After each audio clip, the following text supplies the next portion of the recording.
Non, non, allez-y. Allez-y. The floor is... French. Ben. Buenos días. Good morning, everybody. We are going to start with this new session. En primer lugar, tenemos al señor Gianni Gurnari, ¿sí? Que nos va a hablar de climate change, a problem or an opportunity for the thermalism at world, a choice of quality for new generation. Thank you very much. Good morning, thank you. I think everybody here knows my position. I've been the right hand of Umberto for a lot of years, maybe 20 years. So no other words for this one. My presentation is very simple. We have normally three conditions in each structure for thermalism, for biotherapy. The first one is the person, including the medical doctor, including the patient, including any type of people working inside. The second point is the quality of technology inside, including any type of solution. Mr. Dubois said something yesterday in his presentation. The third one is a very important condition, the capacity of management and the professionalism of the single people working inside. But the focal point, principal focal point is another, is the water. And the water coming from the environment. In this moment, we have a lot of problems. About the first point, the problem for conflicts, for a lot of different words. The problem is the social situation. The problem is the economical crisis. The problem is the capacity to understand the evolution of climate exchange. And at the end, but not at the least, the problem of absence, not occupation of this big problem from political men. Because the last point for them is, in any case, this one. Because it's very expensive, because it's very complicated, because the economy is in crisis also for this problem. So I think any type of thermalism and biotherapy structure for the service to the people must implement its contents.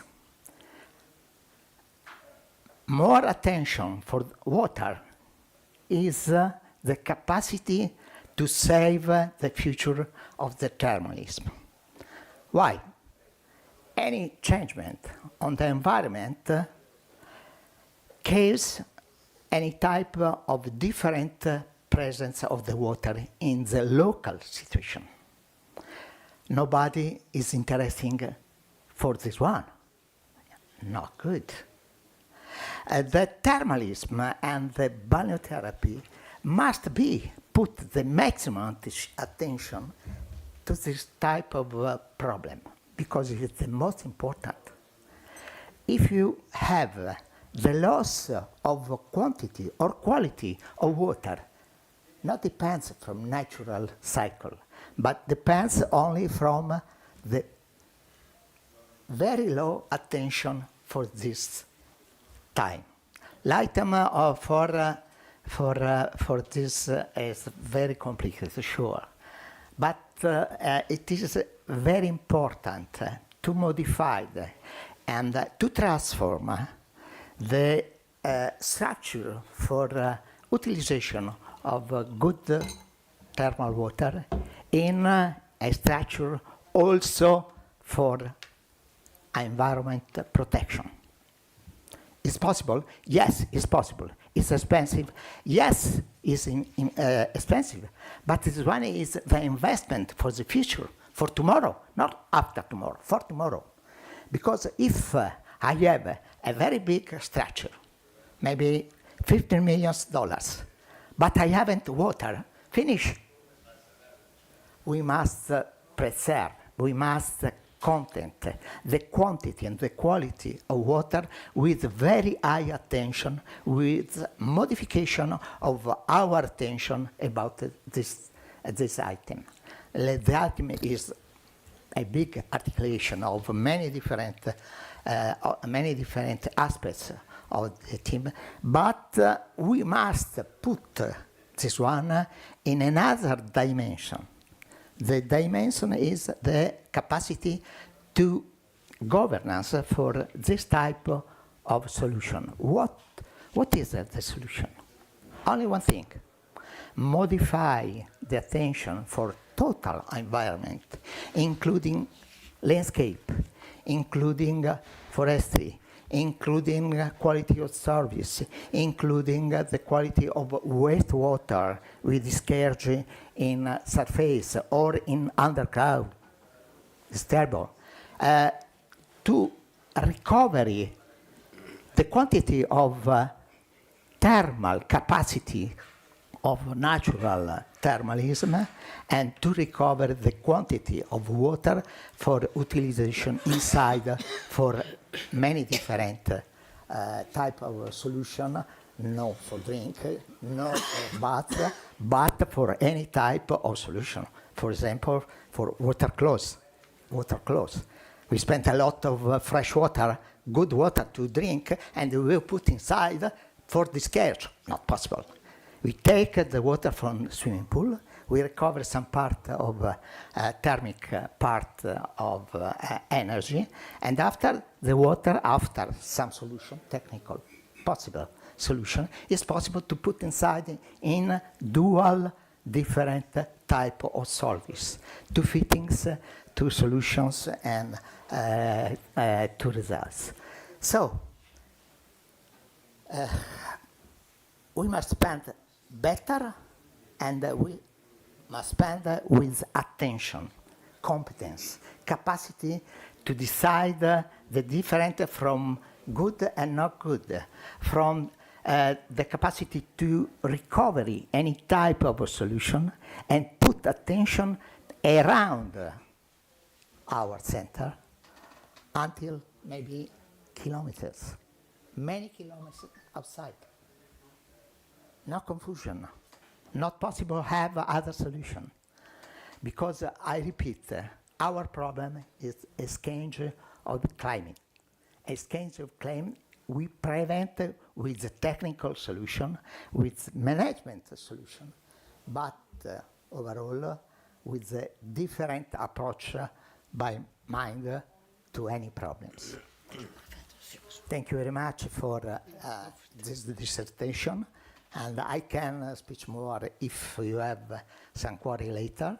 Thank you very much for your attention.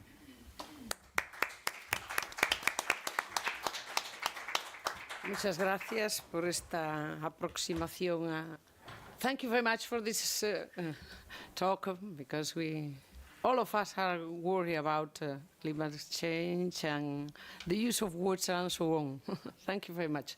So, ahora tenemos una presentación online, ¿sí? A ver, vamos allá. Oh, my God. Mark Cohen is, yeah? Yeah, thank you. Dr. Mark Cohen, Hydrothermal Wellness Definition and New Career Path. This is online. Could you please? It's my presentation. It's not good. It's not good. Me dicen que no es la adecuada. ¿Sí? Mark Cohen. Online. Online.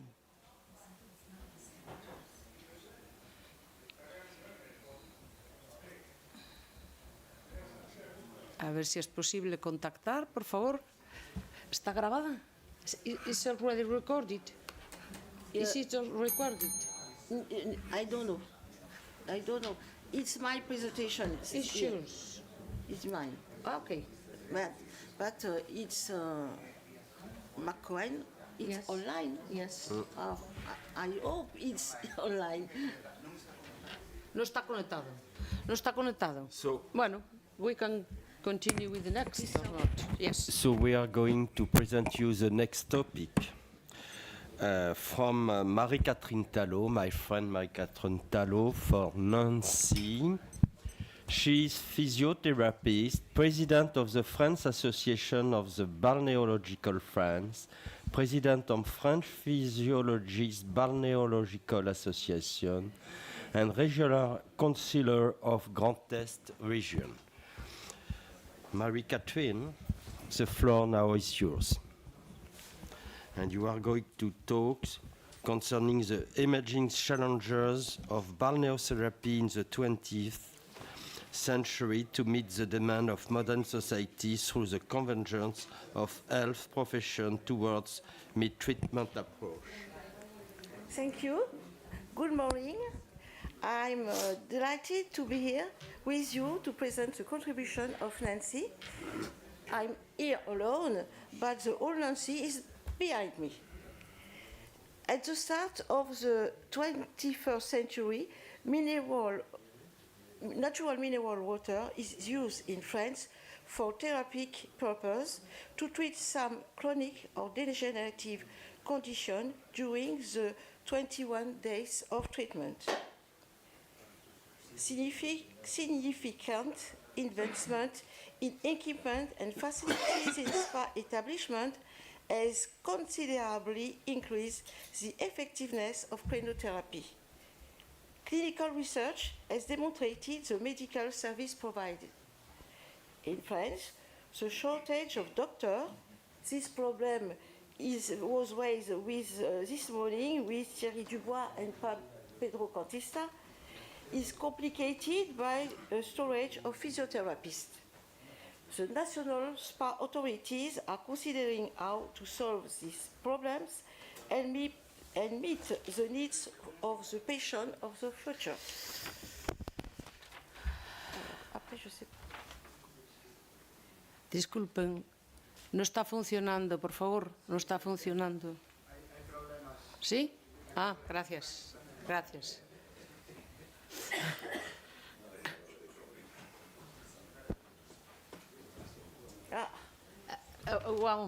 Un moment, s'il vous plaît. Oui? It was Christian Rock before. We will see after. Okay. Okay.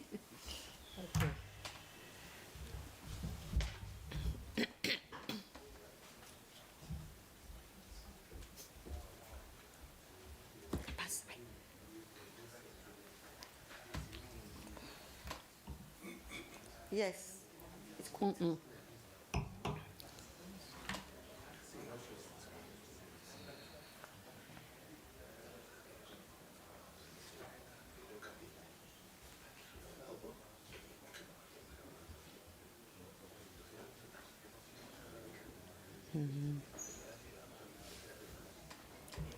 Ahora. Ah, yes, it's good. Yeah.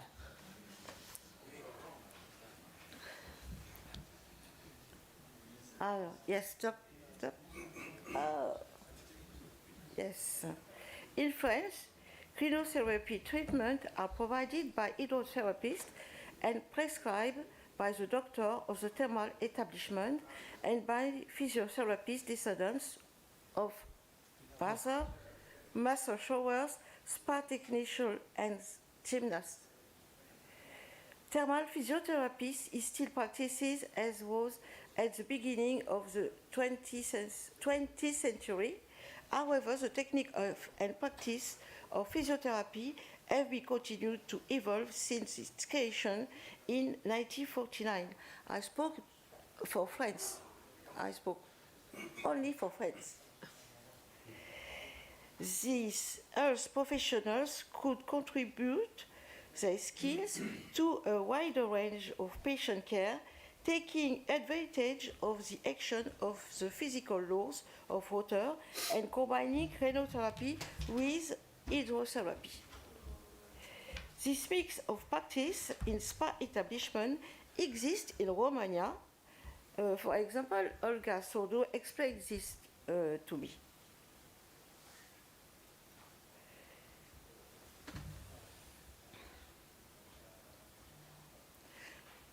Alors, est-ce que j'ai été trop vite? Yes. The properties of water combined with cryotherapy treatment can improve the results of physiotherapy and balneotherapy, provided that suitable, personalized, and progressive protocols and devices.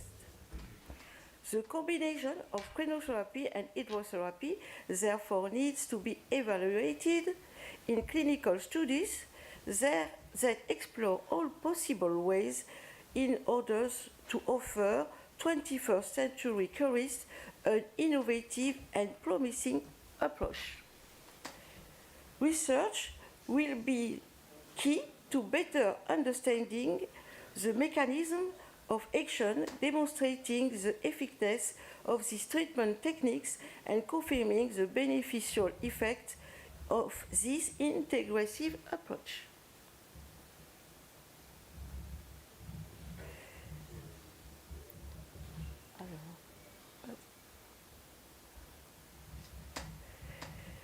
The multidisciplinary involvement of health professionals, doctors, physiotherapists, hydrotherapists, psychologists, nurses, and their close collaboration means that patients receive comprehensive, personalized care, combining and adapting to the specific needs and expectations of each patient.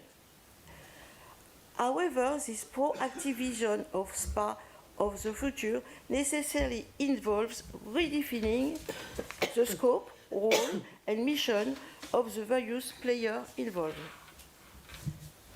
Advanced, up-to-date digital tools and specialist training, the delegation of tasks, and an increase of the scopes of skill are becoming sine qua non conditions for the care of the patient of the future.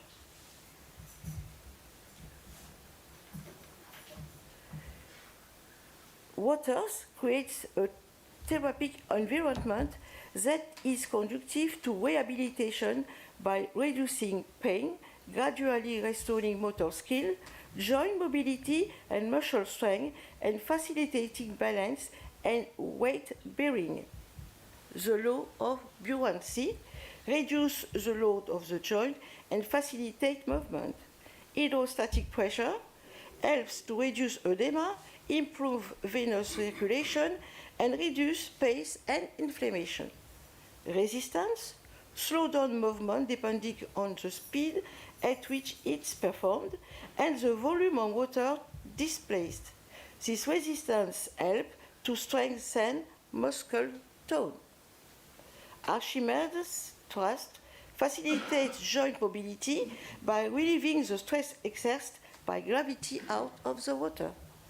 It creates favorable conditions for muscle relaxation. The combination of balneotherapy and hydrokinesis therapy is an important lever in the process of recovery, healing, or relief of certain osteoarticular injuries, particularly in the case of sport injuries. By focusing on increased effectiveness and early result, cryotherapy and hydrokinesis therapy in natural mineral water help to prevent the onset of new problems by improving muscle strength, joint mobility, balance, and motor skills, by reducing the compensation and overuse mechanism of the joint above, below, or on the opposite side of the body, and by enabling the patient to resume physical, social, and professional activity.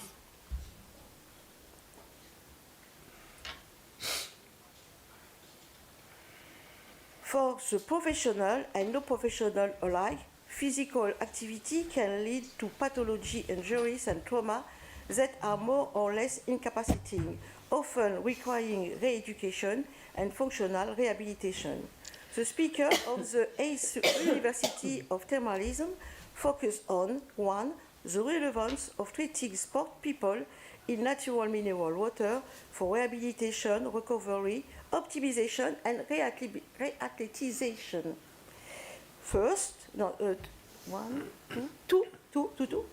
The benefits of combining balneotherapy, hydrokinesiotherapy, re-education, rehabilitation, and cranotherapy treatment. 3. The contribution of the properties of natural mineral waters, both chemical and physical, to the recovery and optimization of sport performance. On the 8th University of Thermalism are present Professor Dubois and Marcus Coplin. In France, the Académie nationale of medicine has begun to respond to issue by including the after effect of trauma or surgery in the list of indications for rheumatology. Can you have the video?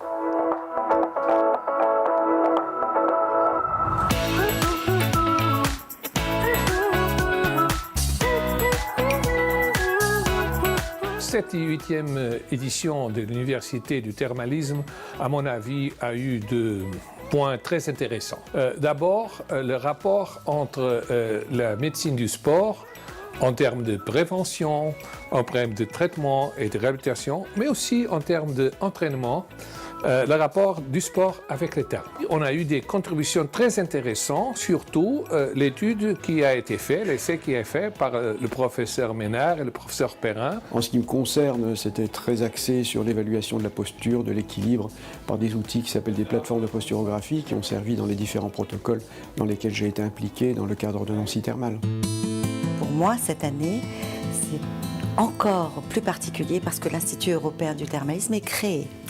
Et donc, en charge et en responsabilité de cet institut, j'ai pour mission de tirer bénéfices et profits pour l'avenir. Cette année, c'était surtout l'occasion de mettre en place la SFKTH, la Société française de kiné thermale. Et là, on voit que les choses ont beaucoup évolué avec l'ouverture de Nancy Thermal et la position de la kiné qui nous tient à cœur et qu'on cherche à développer et à remettre à sa place dans les thermes. On est quand même dans une grande ville, donc on a une force de kiné plus importante que lorsque une station thermale est un peu isolée et loin de toute grande agglomération. Notre force également d'avoir une université de Lorraine et notre troisième force, c'est d'avoir une école de kiné. Donc ces trois forces conjuguées vont permettre de réfléchir et d'impliquer les kinés dans une autre forme de prise en charge en établissement thermal.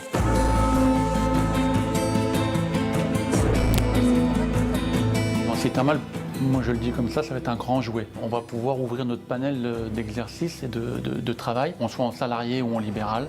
On a certains protocoles, certaines techniques. Et avec l'eau thermale, avec les massages sous infusion, les jets, les boues, le travail en piscine, etc., on va pouvoir ouvrir notre champ d'activité. Je serais impatient que ce centre vraiment ouvre parce que c'est une option en plus de récupération, de progression et de prendre soin de soi, quoi, tout simplement, peu importe. Il y a le niveau sportif et il y a le niveau humain aussi de tous les jours. Un sportif de haut niveau, on a besoin de récupérer, on a besoin de soins, on a besoin vraiment de prendre le temps de le faire. Et c'est difficile parce qu'on a tellement de demandes en dehors que ça fait toujours du bien d'avoir un centre près de chez soi. Pour nous, c'est un nouvel outil. C'est mettre la santé au cœur de la vie, à disposition du citoyen. On a hâte d'être début mars pour pouvoir expérimenter d'abord l'espace aqualudique, puis l'espace bien-être et enfin l'établissement thermal pour les cures médicales qui ouvrira en mai 2023. De vouloir à la fois s'orienter vers Thermasport et Thermasanté, d'ouvrir sur le monde libéral, comme ça a été beaucoup discuté, beaucoup développé, c'est quelque chose qui est unique en France en tout cas, certainement, et peut-être même un modèle à l'échelon européen, d'après ce que nous disent nos collègues qui viennent effectivement du reste de l'Europe.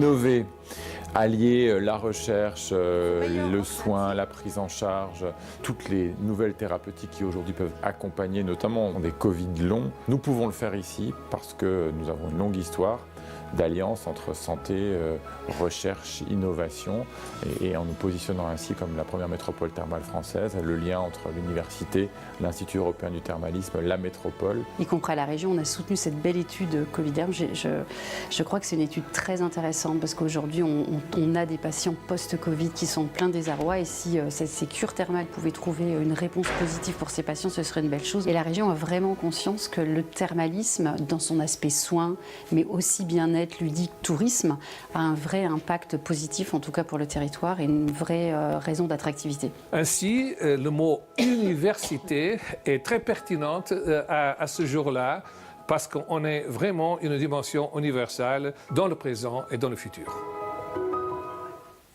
Thank you. I invite you to be present of the 9th University of Thermalism, the November 9 online. And we are partner of the FabTech for this event of SPA également. Thank you very much. Thank you, Marie-Catherine, for your presentation. I invite all persons who can to visit this new center, balneological center.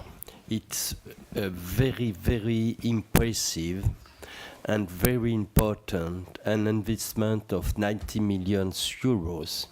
And all that you can do with mineral water is done in it. Thank you. Now, I think we... Il y a la vidéo, ils doivent envoyer la vidéo de Laurent Hénard dans l'ordre et après Philippe Perrin. Non, il y a Christian Roch qu'on a oublié d'abord. Donc on prendra après? Oui. D'accord. Is Christian Roch online? Professor Roch, is it online?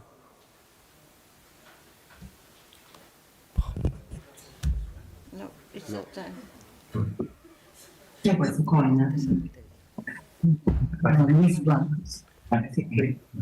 Microfono. Microfono. Avant, ils doivent envoyer la vidéo de Laurent Hénard dans l'ordre. Qui est? Et là, c'est Perrin. C'est le professeur Perrin.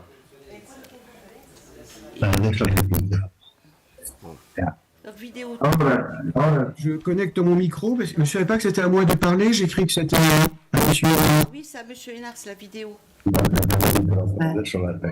Donc je recoupe.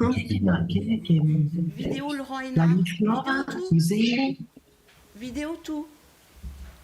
It's okay, you can start when you want. Me? Vidéo tout. Ah, yes, Monsieur Perrin. Volví a apagarlo. Volví a apagar el micrófono. Where is Professor Roch?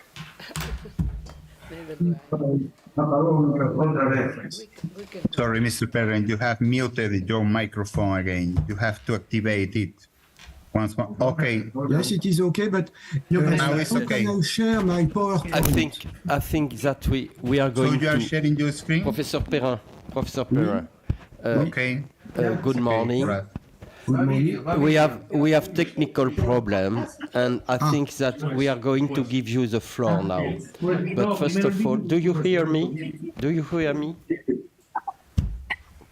I see that Laurent Hénard is speaking. On mid-level healthcare. What can I do?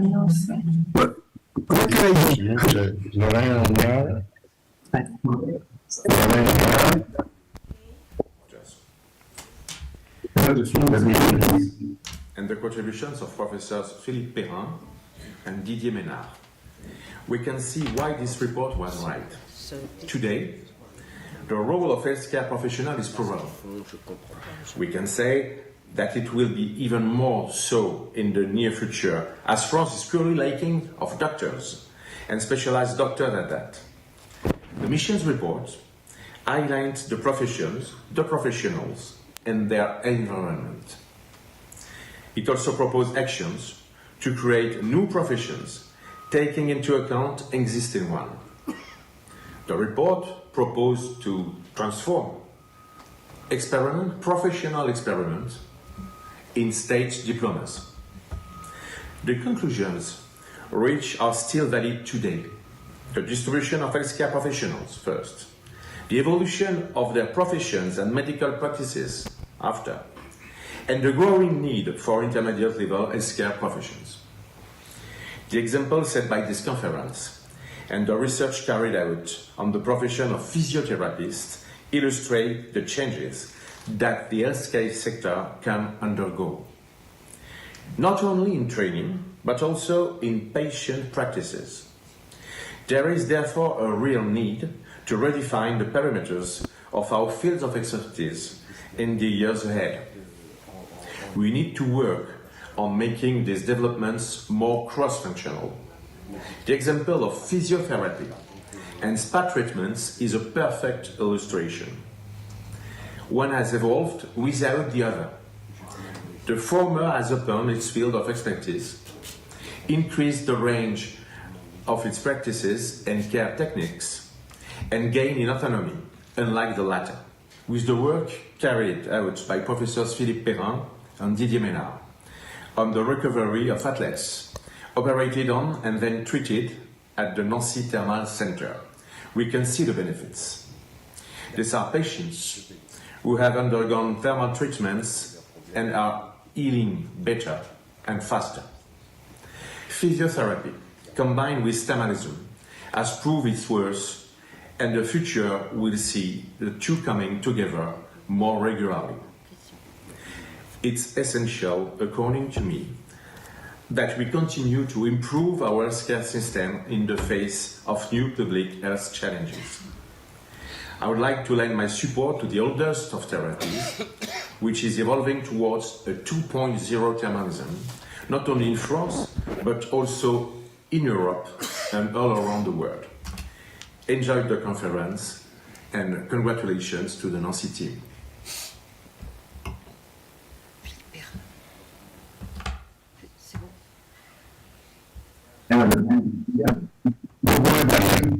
Oui, comment je peux partager mon écran pour mon PowerPoint? How can I share the screen to present my PowerPoint? I am not allowed to share the screen because I am not the organizer. How can I share the screen to see that you can see my PowerPoint presentation? Professor, I am going to explain that to the technical person. Vous pouvez commencer. Yes, but I cannot share the screen, so I cannot begin. Sorry, but right now you can share. Try again, please. Yes, I try again. And if I look, so I have in front of me on my computer my slides, but you can see them. And if I click on share the screen, maybe here it could be possible. Okay. Do you see it? Okay, so right now it's okay. Do you see my PowerPoint? Yes. Yes. Yes, you see it. Ça va, ça va. And now you see it in full. Yes. Okay. Full yes, screen. it is good. Full Thank screen. you. So, thank you for giving me the opportunity to present our work concerning aquatic rehabilitation after anterior cruciate ligament injury in athletes. And this study was made in the context of the PhD defense of Laetitia Pelletier-Cely in Nancy. She defended her thesis with an international jury, persons, of course, of France, but also from Belgium, from the Netherlands, from Iceland, from Switzerland, from Sweden, from Canada, and all these persons were, for the jury, present in Nancy, in our university, to defend this beautiful thesis. So, in France, 15,000 anterior cruciate ligament rupture occur per year, and a large proportion of which could be prevented by 2 weeks of physical preparation through swimming or cycling. The frequency of ACL rupture is 0.5 to 1 per 1,000 inhabitants per year in Europe and USA. Two types of sports are mainly concerned: pivot shifting sports with contact and pivot shift sports without contact, being mainly football for the first category and skiing for the second. So neuronal plasticity allows rehabilitation and consequently sensory motor reprogramming and prevention of postural instability, and also sport, social and professional return. By the way, balance control requires central integration of vestibular, visual, and somesthetic inputs, leading to stabilizing eye stabilization, so gaze stabilization, and postural stabilization, which will be the main aim of our study here. After rupture of the ACL, somesthesia, of course, is affected, and consequently postural stabilization.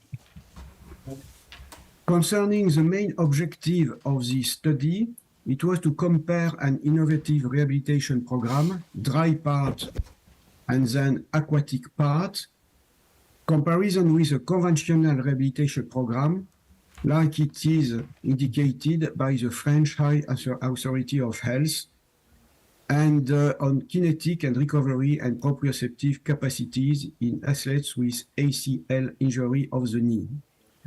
The ligamentoplasty techniques were tape locking screw and Kenneth Jones. The secondary objectives were to compare the two rehabilitation programs on functional knee improvement, on pain, articular amplitude, muscle strength, walking performance, and return to sport, social and professional activities. Our study focuses on the main objective, which is the evaluation of posturography, which was evaluated 5 times during the study, before the surgery and the last time at 6 months after surgery. So, to summarize, sensory inputs, central nervous system integrating this information, and then motor response, which is affected and evaluated by balance control. It was an identical treatment time for the two protocols with a random draw. And the inclusion criteria were adults, age 18 to 49, athletes, of course, and ACL injury surgery needed for these patients. And not surprisingly, the two main sports which were concerned were soccer and skiing. Balance control was evaluated on a vertical force platform, and the sway path traveled and the area covered by the center of foot pressure were evaluated, and the lowest was the value, the best was the balance control. Proprioceptive input could be disturbed, and we use for that foam support between the feet and the platform. Visual input could also be disturbed, and we use for that virtual reality goggles. And so we evaluated balance control in 6 conditions. The first one, eyes open, and the 3 afferences, the 3 sensitive inputs could be used, eyes closed. Third test, vision altered and disturbed vision by virtual reality goggles. And then these 3 conditions, 1, 2, and 3, were made with a foam support between the feet and the platform, also eyes open, condition 4, eyes closed, condition 5, and vision disturbed by the virtual reality goggles, condition 6. And so 6 conditions were evaluated, and a composite equilibrium score was calculated, adding the results to the 6 conditions and divided by 6. And the lower the value is, the best is the balance control. We could also determine the weight of each sensory input by ratio which were calculated, determining the somatosensory contribution, the visual contribution, and the vestibular contribution. And here also, score performance with a low value had to be taken into account. So concerning these results, we found first, concerning the ratio of somesthesia at the evaluation at 6 months, evaluation 5, that in group 2, combining dry and aquatic rehabilitation, the values were lower and so of better quality than in the group using only dry rehabilitation. This is the first point. The second point to see is that to evaluation 3, in the middle of the evaluation of the duration of the treatment, there was a lateralization to the limb contralateral to the ACL rupture. You can see here that the center of foot pressure is here. So the rupture was this side, and rehabilitation being not enough performance, they switch on this side to manage their balance control. And this is found in the 2 groups of rehabilitation at evaluation 3. At evaluation 5, the group 1, which is the group with conventional rehabilitation program dry, they maintain the center of foot pressure on this side. And the group with the combination of dry and aquatic program has then in this part the center of foot pressure centered in the medial axis. And this is seen only with the group 2, with the group dry combined with aquatic rehabilitation. And this is important for the evaluation for the future in the sportsman, because if you look here, proprioception is altered, of course, after the rupture of ACL, proprioception altered, and consequently, central processing has not enough information to regulate postural stabilization. If we have a treatment dry and combined with water, proprioception can be used again. You have seen that on the previous results. So the central processing is higher, and accordingly, the postural stabilization is also higher. And consequently, with the same level of postural control in both groups at 6 months, faster recovery of knee function in group 2, innovative rehabilitation program, dry and aquatic, more in favor of recovery by compensation in group 1, more in favor of recovery by healing in group 2. And the benefit of healing compared to compensation is firstly at short term, less risk of ACL rupture on the contralateral side, and in the long term, less risk of osteoarthritis on the contralateral side. This study was considered as level of evidence 1 by the review in which this article was published, and level of evidence 1 is established scientific evidence. And this was published in this journal, Frontiers in Surgery, and in the same journal, a few years later, a commentary was published by an American team making commentary on this study, and their conclusion was that in aggregate, this study made by Pelletier et al. Establishes an innovative protocol for rehabilitation following ACL reconstruction, while there are various avenues for future investigation. They propose that we continue in this field.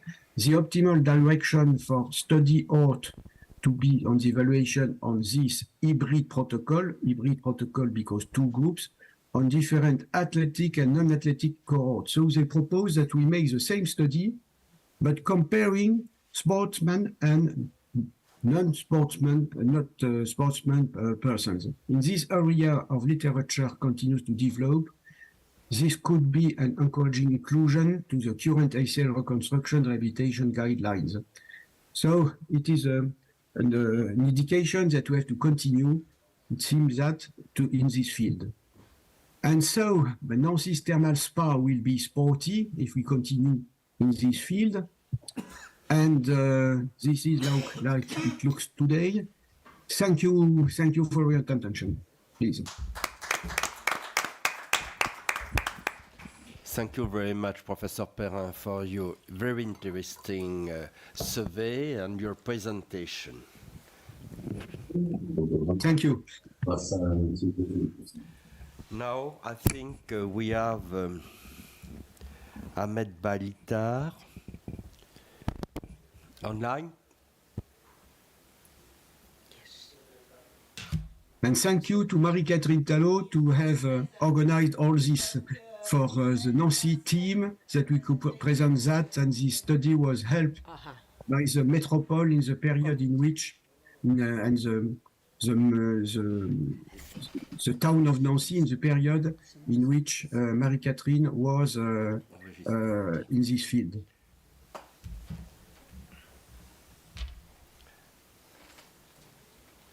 Thank you very much, Professor.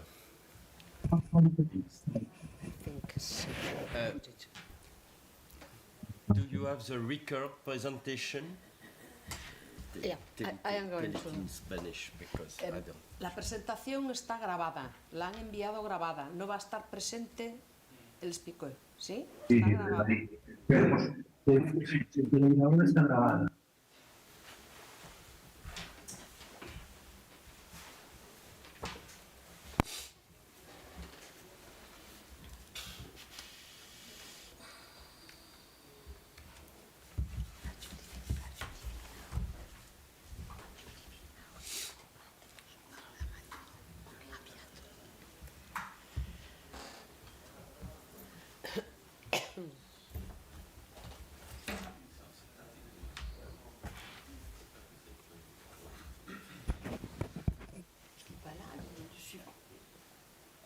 Il n'y a pas de connexion.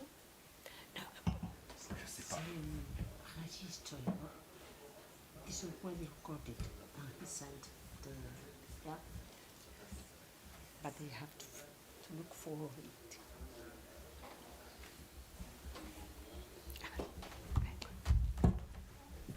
Il y a beaucoup de problèmes. Vous partez? Oui, je vais partir. Je vous souhaite un bon À bientôt à Nancy. Au plaisir. Oui. Voilà.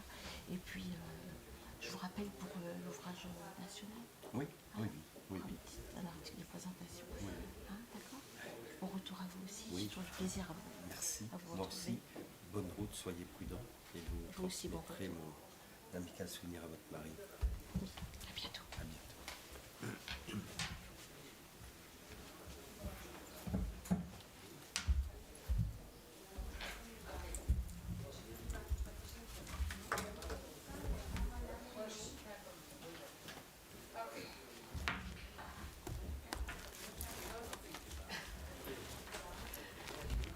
There is no policy.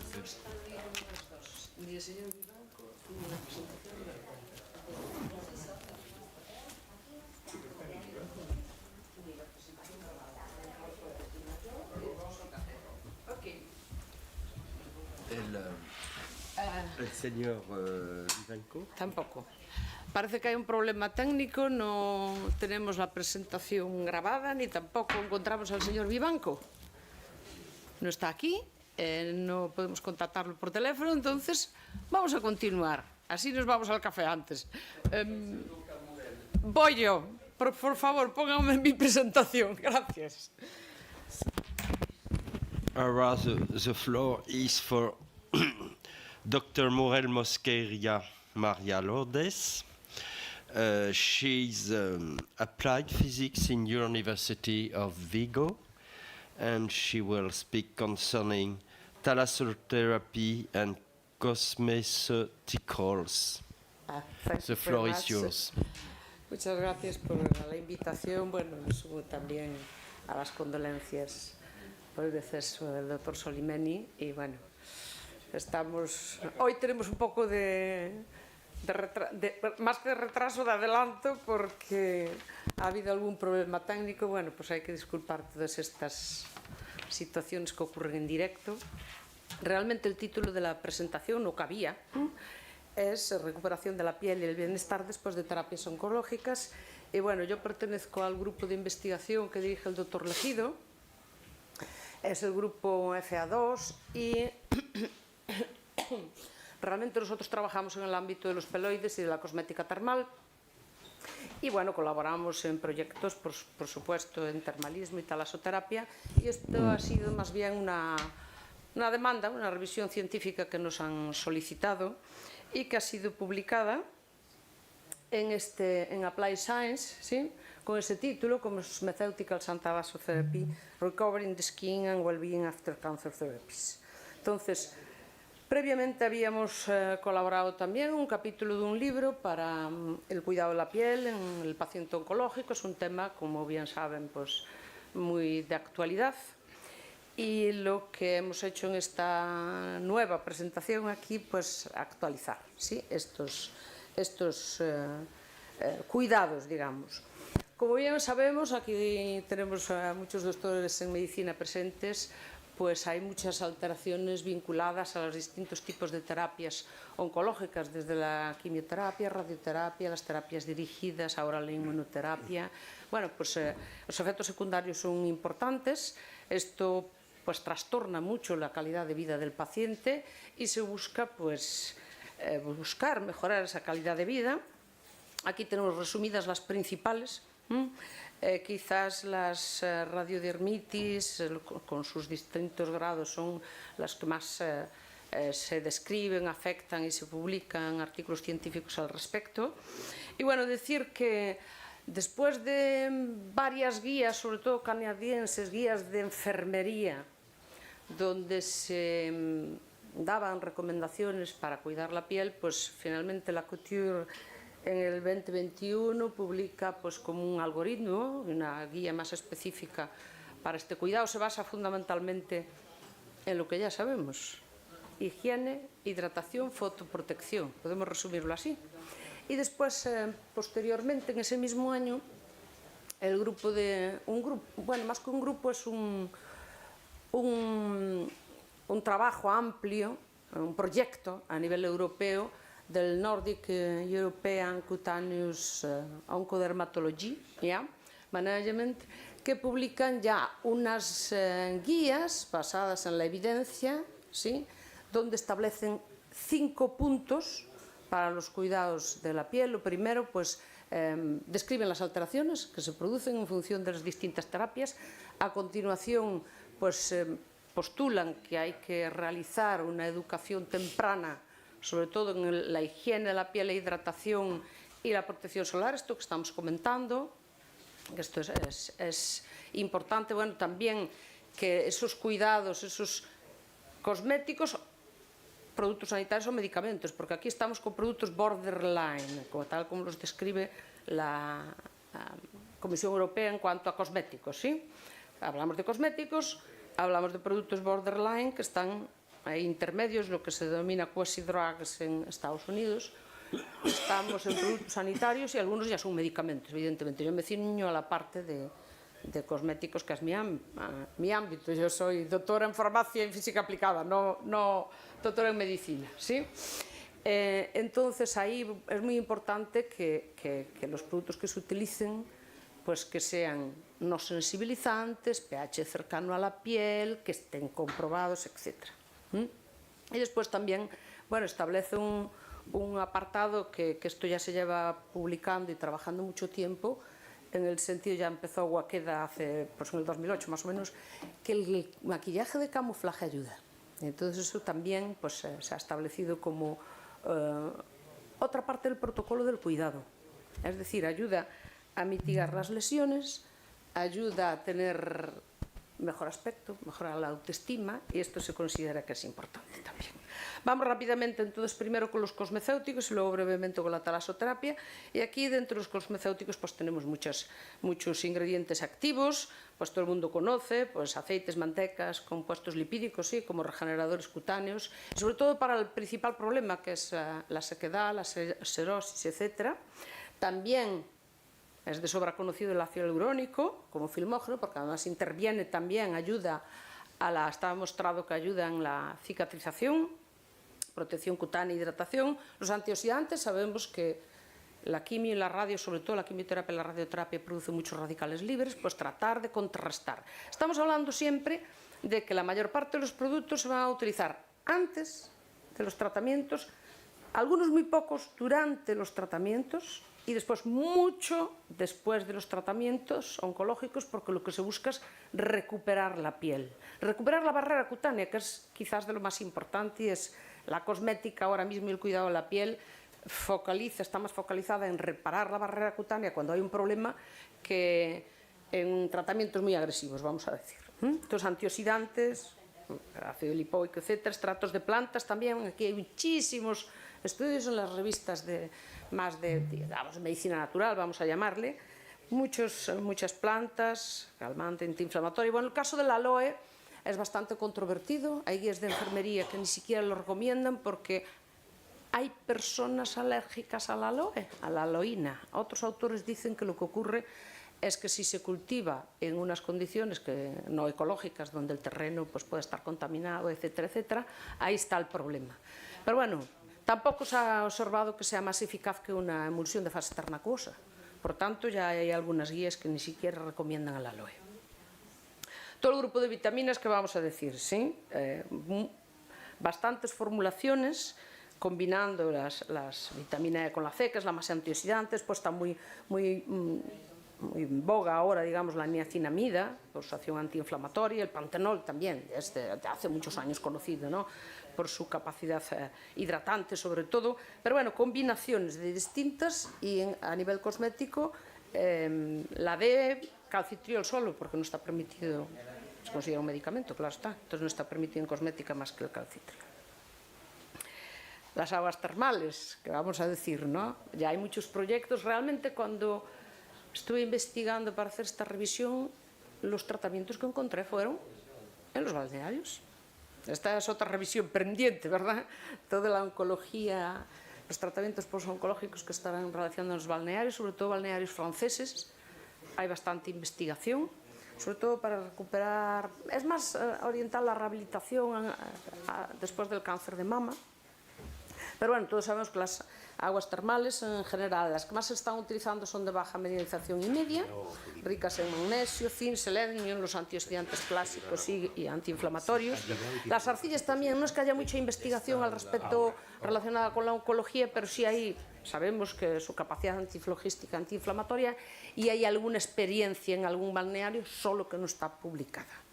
Peloides también, sí, sabemos sus efectos, calmantes, antipruriginosos, etc.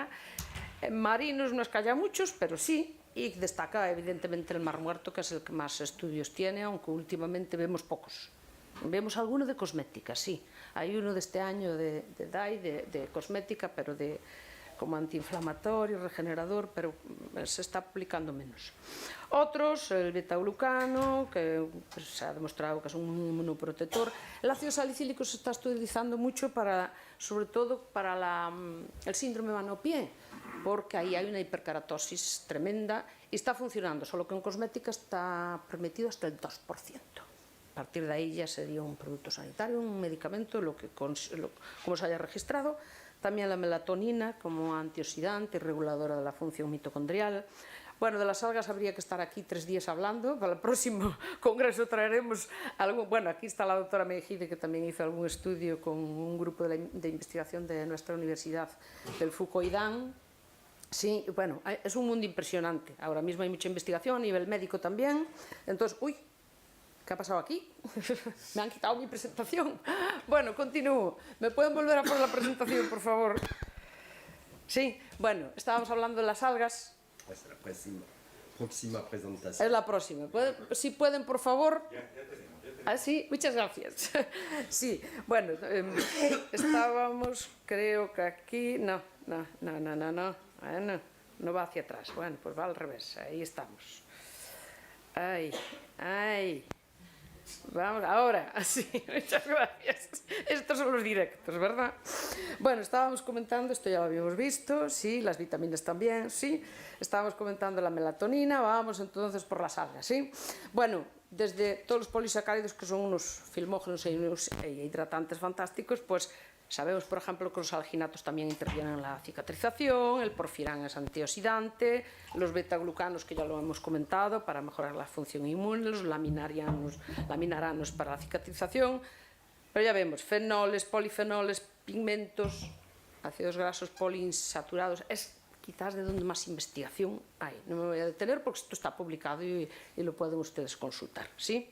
Proteínas y aminoácidos, sobre todo antirradicales libres, o estos aminoácidos mycosporin-like que previenen también. Se estudiaron como prevención del fotoenvejecimiento, pero claro, estamos hablando de que se necesita protección solar también, que es otro de los pilares. Los 3 pilares recordamos que era la higiene, la hidratación y la protección solar. Otros, vitaminas, macroelementos, extractos, etc. Ah, bueno, aquí, uy, otra vez, no se puede ir para atrás aquí. Disculpen. Quería comentar aquí. ¿Pueden poner, por favor, otra vez en pantalla completa? ¿Qué características deben reunir los cosméticos? No importa, seguimos. Es evidente, sí, por un lado, sustancias de gran pureza, es decir, si voy a elegir una manteca o un aceite, pues que sea al menos de cultivo ecológico, que no haya tóxicos, ¿sí? Eso es lo primero. Lo que comentamos, cercanos a la piel, el pH cercano a la piel, no irritantes, ¿sí? Entonces vamos a excluir, no hemos hablado nada del cuidado del cabello y de las uñas, porque nos eternizamos y se nos pasa el tiempo, pero está claro que las uñas sufren alteraciones y no podemos estar utilizando acrilatos y demás, ¿sí? Vamos a eliminar todo eso. Si se necesita cuidar la uña, pues hay ahora mismo productos naturales, lo mismo que para el cuidado del cabello, que no se recomienda los tintes de oxidación. Hay una guía en la publicación que les puse el 2021, que es con un grupo de investigación, con un grupo de trabajo que se llama Gemeón, que trabaja en estética oncológica en Madrid. Ahí hay una guía de maquillaje, de cuidado de la piel, etcétera, que bueno, ha sido, bueno, pues ha gustado, ¿sí? Bueno, vamos con la talasoterapia muy rápidamente, hay muy poquito, la mayor parte de los estudios que tenemos pues derivan realmente de los centros termales, que son los que están trabajando en la rehabilitación, sobre todo en cáncer de mama muchísimo, en la rehabilitación de la hidroterapia tenemos algunos. Entonces, partiendo de fisioterapia tenemos... hay un estudio de Andrade del 2008 que habla de la fibromialgia y la talaso, por tanto podemos de ahí extraer que para la fatiga también funciona. Hay varios estudios del agua de mar profunda, de Yoshikawa, ¿sí? Hay varios estudios, pues, por ejemplo, en dermatitis atópica, en dermatitis crónica, algo del mar muerto también, como el agua de mar, pero ya sabemos que el agua del mar muerto tiene unas características muy especiales.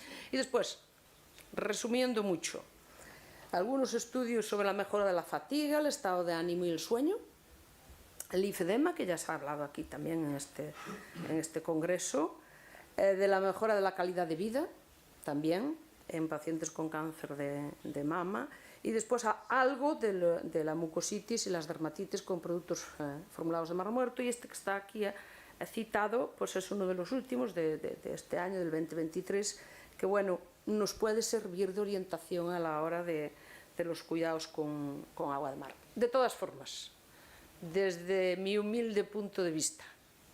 Además de los centros termales, que ya está demostrado que son el ámbito apropiado para estos cuidados, creo que la talasoterapia también puede ser un buen aliado, sobre todo para recuperar el bienestar. Estamos hablando de lo que se comenta ahora tanto, del medio ambiente, digamos, recuperador, sanador, ¿sí?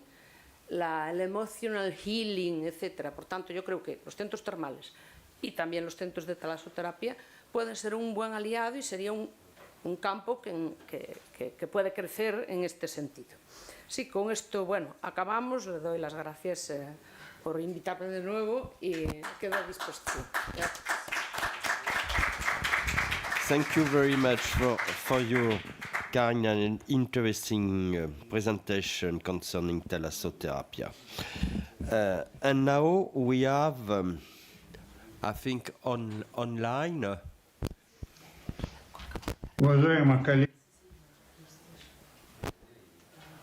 Vivanco García Pablo, la nutrición en la medicina termal integrada complementaria. No. It's not online. Sorry, you are present. The floor is yours. Excuse me? The floor is yours. En español, ¿eh? En español. Sí. I speak Spain. Da su presentación, por favor. My presentación. Bueno, yo soy Pablo García Vivanco, farmacéutico, dietista nutricionista, máster en dietoterapia. Y bueno, os doy la bienvenida, buenos días a todos y a todas. Gracias a la FENTEC por invitarme a estar hoy aquí. En concreto quería dar las gracias a Marita Soto Figueroa, que es la que ha confiado en mí, y dar las gracias también a mi compañera Cristina Margusino, que es la que me ha ayudado a hacer hoy esta ponencia. Vamos a ver si pasamos aquí. Ayer ya pasó que no pasaba la diapositiva y ahora estamos en lo mismo. Luis. No la voy a pasar yo así, empujando. Ahora. Muy bien.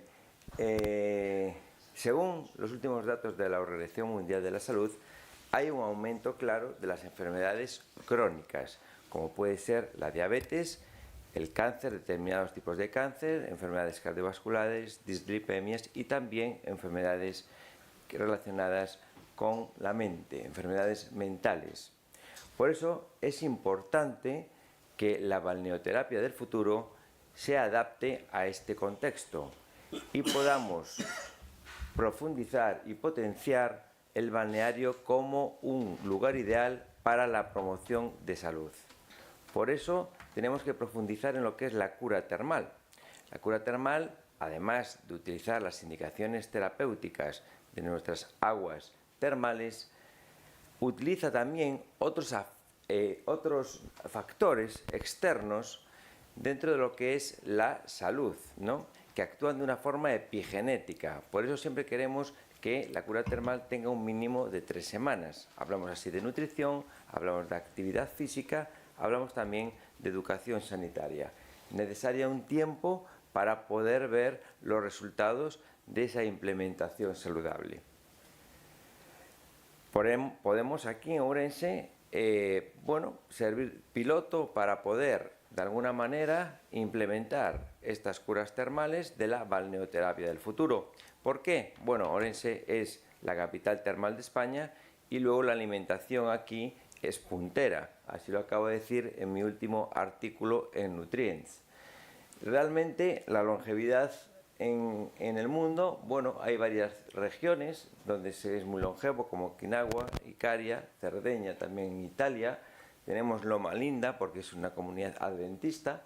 Y luego también ya tenemos a Ourense. Ourense tiene 384 centenarios, que llevados a 100.000, que es como se lleva y se comparan las regiones, como la incidencia acumulada del COVID, vienen a ser un total de 126. Por lo tanto, sí podríamos implementar aquí ese tipo de curas termales de cara a la balneoterapia del futuro. Y volviendo a la cura termal, hay dos aspectos fundamentales que quizás haya que tener en cuenta o modificar en los tiempos y la contextualización de hoy en día. Por un lado es la hidrología médica. Muchos compañeros nuestros ayer decían que la hidrología médica, pues bueno, era una especialidad. Aquí una compañera que se hizo en Madrid, pero sin embargo que no hay médicos ni para la atención médica básica, ¿no? Médico de familia, médico de pediatra, es decir, no surgen. Por lo tanto, estamos ante una puerta que se abre, que es la formación básica, al menos, de determinados profesionales sanitarios, farmacéuticos, enfermeros, también médicos, veterinarios, nutricionistas, ¿no? Para tener un concepto mínimo de una legislación aplicable, para tener conceptos mínimos de hidrogeología, para tener conceptos mínimos también de aplicaciones e indicaciones terapéuticas de las distintas aguas termales distribuidas a lo largo, por ejemplo, de Galicia. Establecer sinergias entre los distintos profesionales y, por supuesto, realizar estudios que avalen más aún todo lo que vienen a ser las aguas termales nuestras. Y por otro lado, tenemos la nutrición dentro de esa cura termal, algo muy importante de lo que yo soy especialista y de lo que os voy a hablar ahora también. La nutrición epigenética, es decir, cómo dentro de esa cura termal nosotros podemos dar una serie de dietas, voy a poner una serie de ejemplos en los que podemos tratar diferentes patologías. Son dietas que van a estar relacionadas con patologías determinadas según las indicaciones terapéuticas de las aguas termales a las que vayamos. Hay un proceso que es la metilación del ADN, que es donde ya habíamos hablado de la cura termal, donde el ADN interacciona con el entorno y va a haber genes que se expresen y otros que se inhiban a favor o en contra de determinadas enfermedades crónicas como las que comentamos antes, las dislipemias o la diabetes tipo 2. Por lo tanto, es tremendamente importante esta nutrición epigenética. También se habló ayer de esos balnearios de futuro de longevidad. Nosotros, por ejemplo, si tenemos nuestro ADN, tenemos lo que son los telómeros, ¿no? Hay moléculas como la B1, la B12, el ácido fólico, que tienen evidencias contrastadas de un acortamiento más reducido de lo que es el telómero. Pero, sin embargo, hay otras moléculas que dejan al ADN expuesto a todos esos factores externos y puede haber no solamente modificaciones en metilaciones, sino también en mutaciones. Por lo tanto, el balneario tiene que profundizar dentro de esa cura termal en todos esos aspectos. Dentro de mi campo, por ejemplo, voy a hablar de algunas moléculas como son las más frecuentes dentro de nuestra dieta atlántica, la gallega, la del sur de Europa. Tenemos, por ejemplo, los glucosinolatos. Son unos compuestos que están en los grelos, en los repollos, en las navizas, en las coles, en el brécol. Estos, por un proceso de cocción, se transforman en sulforafanos, que vienen a ser potentes antioxidantes. Luego tenemos la betaína, presentes en los mejillones y las verduras, que también tienen propiedades antiinflamatorias. Fijaros, el hidroxitirosol. Es una molécula que está presente en el aceite de oliva virgen y tiene prácticamente el mismo mecanismo de acción que el ibuprofeno o que determinados AINES, es decir, inhibidores de las enzimas ciclooxigenasas. Se podría utilizar, como vemos luego, en algún balneario como el baño de Molgas. Tenemos el oleocantal, que también es un potente antiinflamatorio presente en el aceite de oliva. La vitamina D. La vitamina D se transforma por hidroxilación en una hormona. Sufre una hidroxilación en el hígado, otra en el riñón. Y ya tiene un receptor que va a ser nuclear. Por lo tanto, va a inhibir y expresar determinados genes. Es la vitamina del sol. También se puede tener en cuenta a la hora de las curas termales. El omega 3 es el antiinflamatorio por excelencia, pero es que además mejora mucho el perfil lipídico, mejora el HDL, disminuye el LDL, mejora los triglicéridos. Luego tenemos la vitamina E y el selenio, que están en los pescados y en los mariscos. Tiene importantes funciones de reproducción, antioxidantes. Tenemos la vitamina C. antioxidante por excelencia, menos antioxidante que el hidroxitirosol, que tiene una capacidad mayor que el Q10, que la rampamicina y que el resveratrol. Y luego tenemos polifenoles, en los que se encuentran varios, como el resveratrol, la quercetina, que también nos van a ayudar en esas curas termales a poder regular lo que es el proceso oxidativo. Bien, y ya concluyendo, tenemos lo que es la medicina integrada y cómo podemos nosotros hacer una cura termal con termalismo y nutrición. Hemos hablado antes que dentro de esa cura termal tenemos también la actividad física, educación sanitaria y otros tipos de disciplinas. Pues muy bien, por ejemplo, son ejemplos solamente. Reumatología, una prescripción hídrica en baño de molgas con una dieta rica en omega 3 de 2 gramos. Tiene que ser para hacer efecto, ¿vale? Al día. Y aceite de oliva de 30 gramos. Las últimas evidencias científicas incluso dicen 50 gramos, es decir, 3 cucharadas soperas. Tónico hepatobiliar. Bueno, pues tenemos una prescripción hídrica en carbañino y también una dieta rica en alcachofa, en cardo mariano, en verdura del género brassica, en piña, en manzana, que tiene ácido málico, es muy bueno como tónico hepático, infusiones de té verde, ¿no? En dermatología, pues una prescripción en los balnearios de verano y también ver esa histamina que pueda tener el paciente, ver la solanace si la rechaza o no, ver si se puede aplicar el aceite de onagra, hacer un estudio conjunto del paciente durante esos 3 semanas que dura una cura termal. Y luego, gastroenterología, por ejemplo, pues agua de cabriroa con membrillo o tónicos estomacales o adecuada fibra. Y también hacer un seguimiento al paciente. Pero esto ya lo tenemos un paso más allá, es decir, el alimento unido con el agua termal. Aquí es el transformado de alimentos, ¿vale? Ya tenemos una planta piloto de industrias alimentarias más completa del noroeste español. Tecnología de los alimentos de la Facultad de Ciencias en el campus del agua, que por aquí debe estar el vicerrector, y le doy la enhorabuena por esta iniciativa.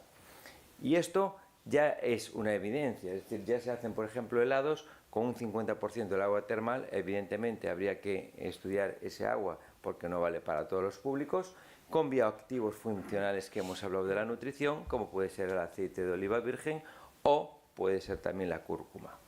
Por lo tanto, y concluyendo, quiero decir que en la balneoterapia del futuro se abre un amplio abanico dentro de la cura termal para poder tratar de la mejor forma posible a nuestros pacientes y focalizar el balneario como un lugar idóneo de fomento de la salud. Muchísimas gracias. Muchas gracias para su presentación. Is there any question? Because all the presentation are finished because some people were not online. So we have time. Is there any question?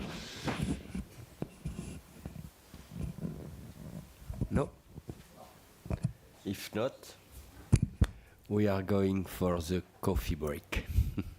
Muchas gracias.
morning, everybody. We start our session with my German colleague, Emma González. Spanish. Spanish. ¿Quiero hablar en español? No, excuse me, because I understood you say German colleague. And I'm Spanish, not German. No, German colleague. Ah, sí. Si quiere puede hablar un poco en español, ¿sí? Sobre la plan de sostenibilidad turística Ourense termal. So first of all, I would like to express my grateful with FENTEC, of course, and with this select group of researchers from different countries to come to Ourense.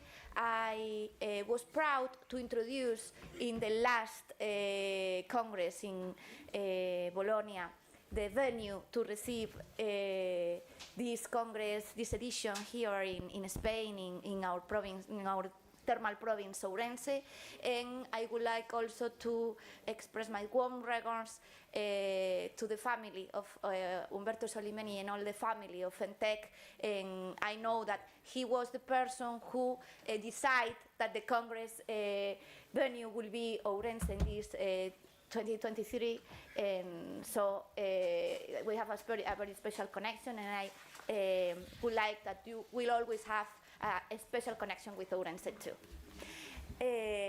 Y ahora, pues, ya que estamos en España y tenemos traducción, pues voy a hacer la ponencia en español. Algunos de ustedes seguramente ya han podido ver parte de estos contenidos. El Plan de Sostenibilidad Turística en Ourense Termal es un plan que tiene la triple financiación del Estado, del Gobierno de España, de la Agencia de Turismo de Galicia, que tenemos una representante aquí del área termal, y la Diputación de Ourense, que es nuestro gobierno provincial y la entidad ejecutora. Y yo ejerzo como gerente del mismo. Es un plan, a ver si esto nos va.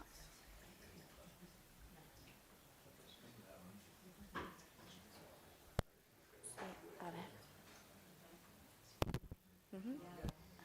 Bueno, nuestra provincia, que bueno, saben que estamos en esta esquinita de Europa, formando parte de esa eurorregión norte de Portugal, a la que hacía referencia ayer también nuestro vicerrector del Campus Agua, forma parte de la European Historic Thermal Towns Association, una asociación que agrupa más de 50 destinos termales en Europa, sobre todo pues municipios, y tenemos pues fuimos además durante la última etapa quienes estuvimos presidiendo a través de la Diputación de Ourense esta entidad. Y este plan turístico tiene como área de intervención los 15 municipios termales rurales de la provincia de Ourense, es decir, serían 16 municipios con aguas termales o mineromedicinales que existen en la provincia de Ourense. Uno de ellos es la capital, pero como este plan tenía un objeto de dinamización del rural, es por ese motivo que se elige el territorio rural. ¿Cuál es el hilo conductor que perseguimos con este plan?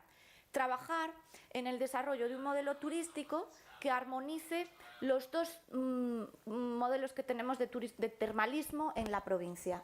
Por un lado, pues, las instalaciones termales balnearias que cumplen un poco pues, con todos los requisitos que profesionales como ustedes ya conocen, y un modelo de termalismo al aire libre que en la Comunidad Autónoma de Galicia cuenta con una legislación específica y que se denomina pues, termalismo lúdico, y en el que todavía se está trabajando en integrar cada vez pues, a nuevas instalaciones que todavía no cumplen con esa legislación. Tiene 5 líneas estratégicas, que son las que nos indicaba la convocatoria, en la que teníamos que presentar los proyectos orientados pues, a la inteligencia turística, al crecimiento sostenible, al tener en cuenta a la comunidad local, ¿no? A los espacios y a las personas, transformación competitiva y al desarrollo producto y al marketing. Sobre todo, pues nosotros lo hemos siempre centrado en todo lo que rodea nuestro ecosistema turístico termal. Y muy sucintamente pues voy a pasar a algunas de las actuaciones que vamos a tener. Estamos ahora diseñando el modelo conceptual de un observatorio de sostenibilidad que se licitará a la brevedad y que nuestro objetivo es que forme parte de los observatorios de la Organización Mundial del Turismo, con la especificidad de que el nuestro pues, tenga ese aspecto termal y de sostenibilidad.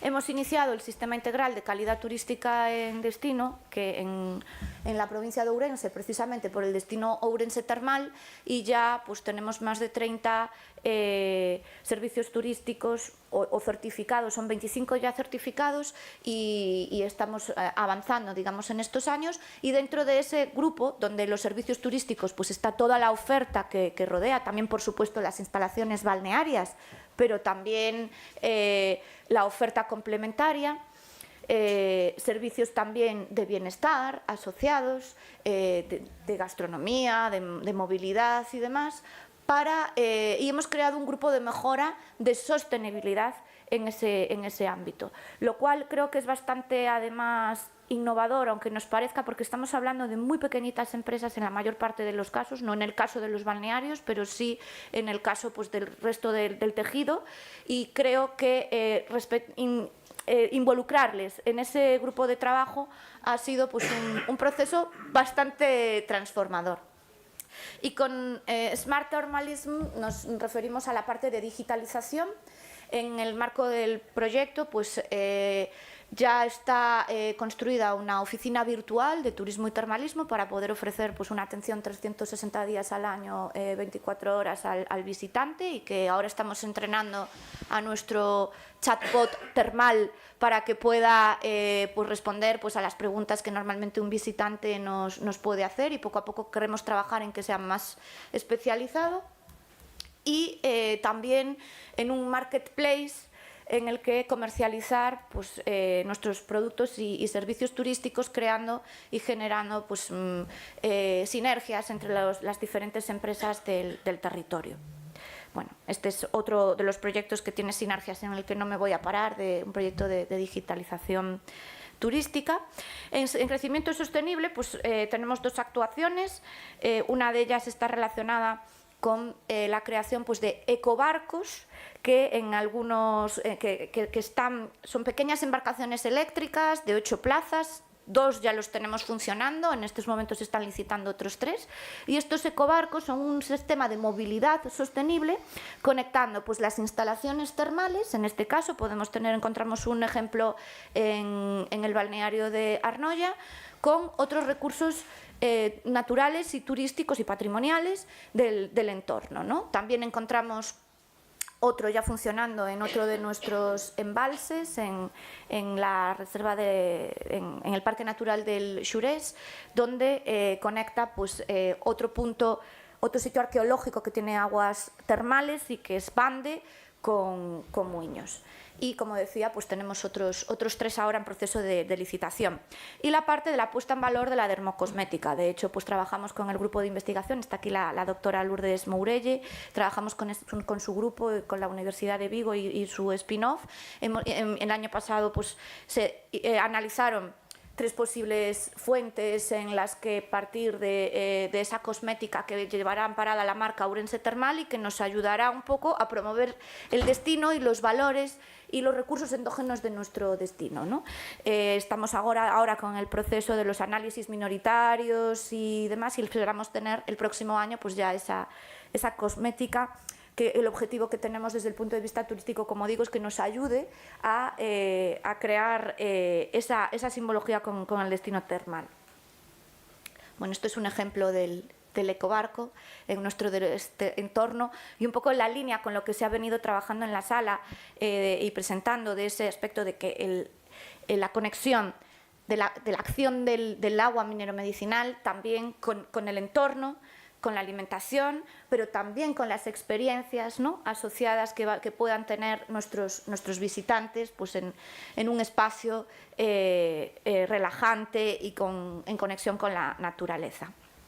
En materia de acercamiento a la salud, y esto fue algo que desde el punto de vista de trabajar con un Ministerio de Turismo me costó más que comprendiesen, porque no entendían por qué incluíamos actuaciones relacionadas con tanto la salud. Digo, es que precisamente el agua y el recurso minero medicinal es el foco de nuestra oferta, todo lo demás se construye a partir de ahí. Y estamos trabajando tanto con la Universidad Complutense, y está aquí el doctor Maraver, en poner en valor y identificar, nada, ya estamos terminando, identificar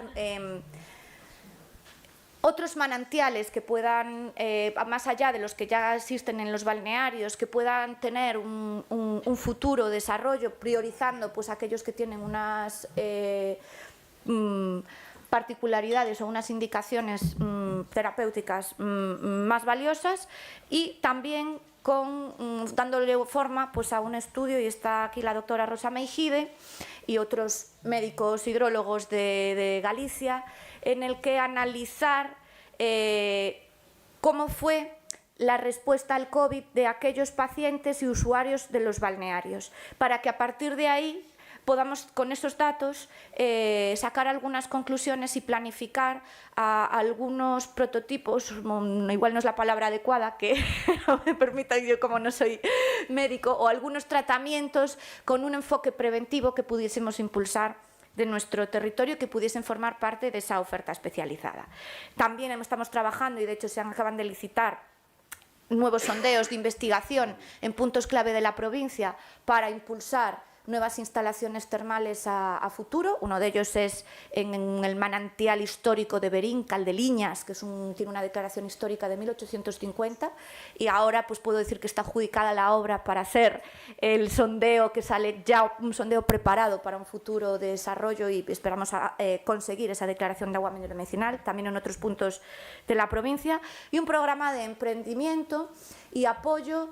Habrá como dos partes, uno el emprendimiento más puro y otro de formación para empresas que ya están operando en el sector, pero que quizás tenemos que ayudarles a que creen productos, experiencias o servicios con un enfoque más sostenible y un enfoque más integrador en lo que forma parte de lo que es un destino termal. Este es precisamente el histórico sitio de Caldeliñas, en Berín. También se está trabajando pues, en pequeñas mejoras en instalaciones termales que teníamos en la provincia, y en la creación de un mini parque lúdico termal que probablemente pues, será en el entorno también del balneario de Arnoya, para atraer pues, cada vez un turismo familiar, al tiempo que les explicamos a los niños el valor del agua minero medicinal. Estos son algunos de los puntos: Termas de Punxín, Cortegada, donde actuaremos con las obras, tanto en el ámbito.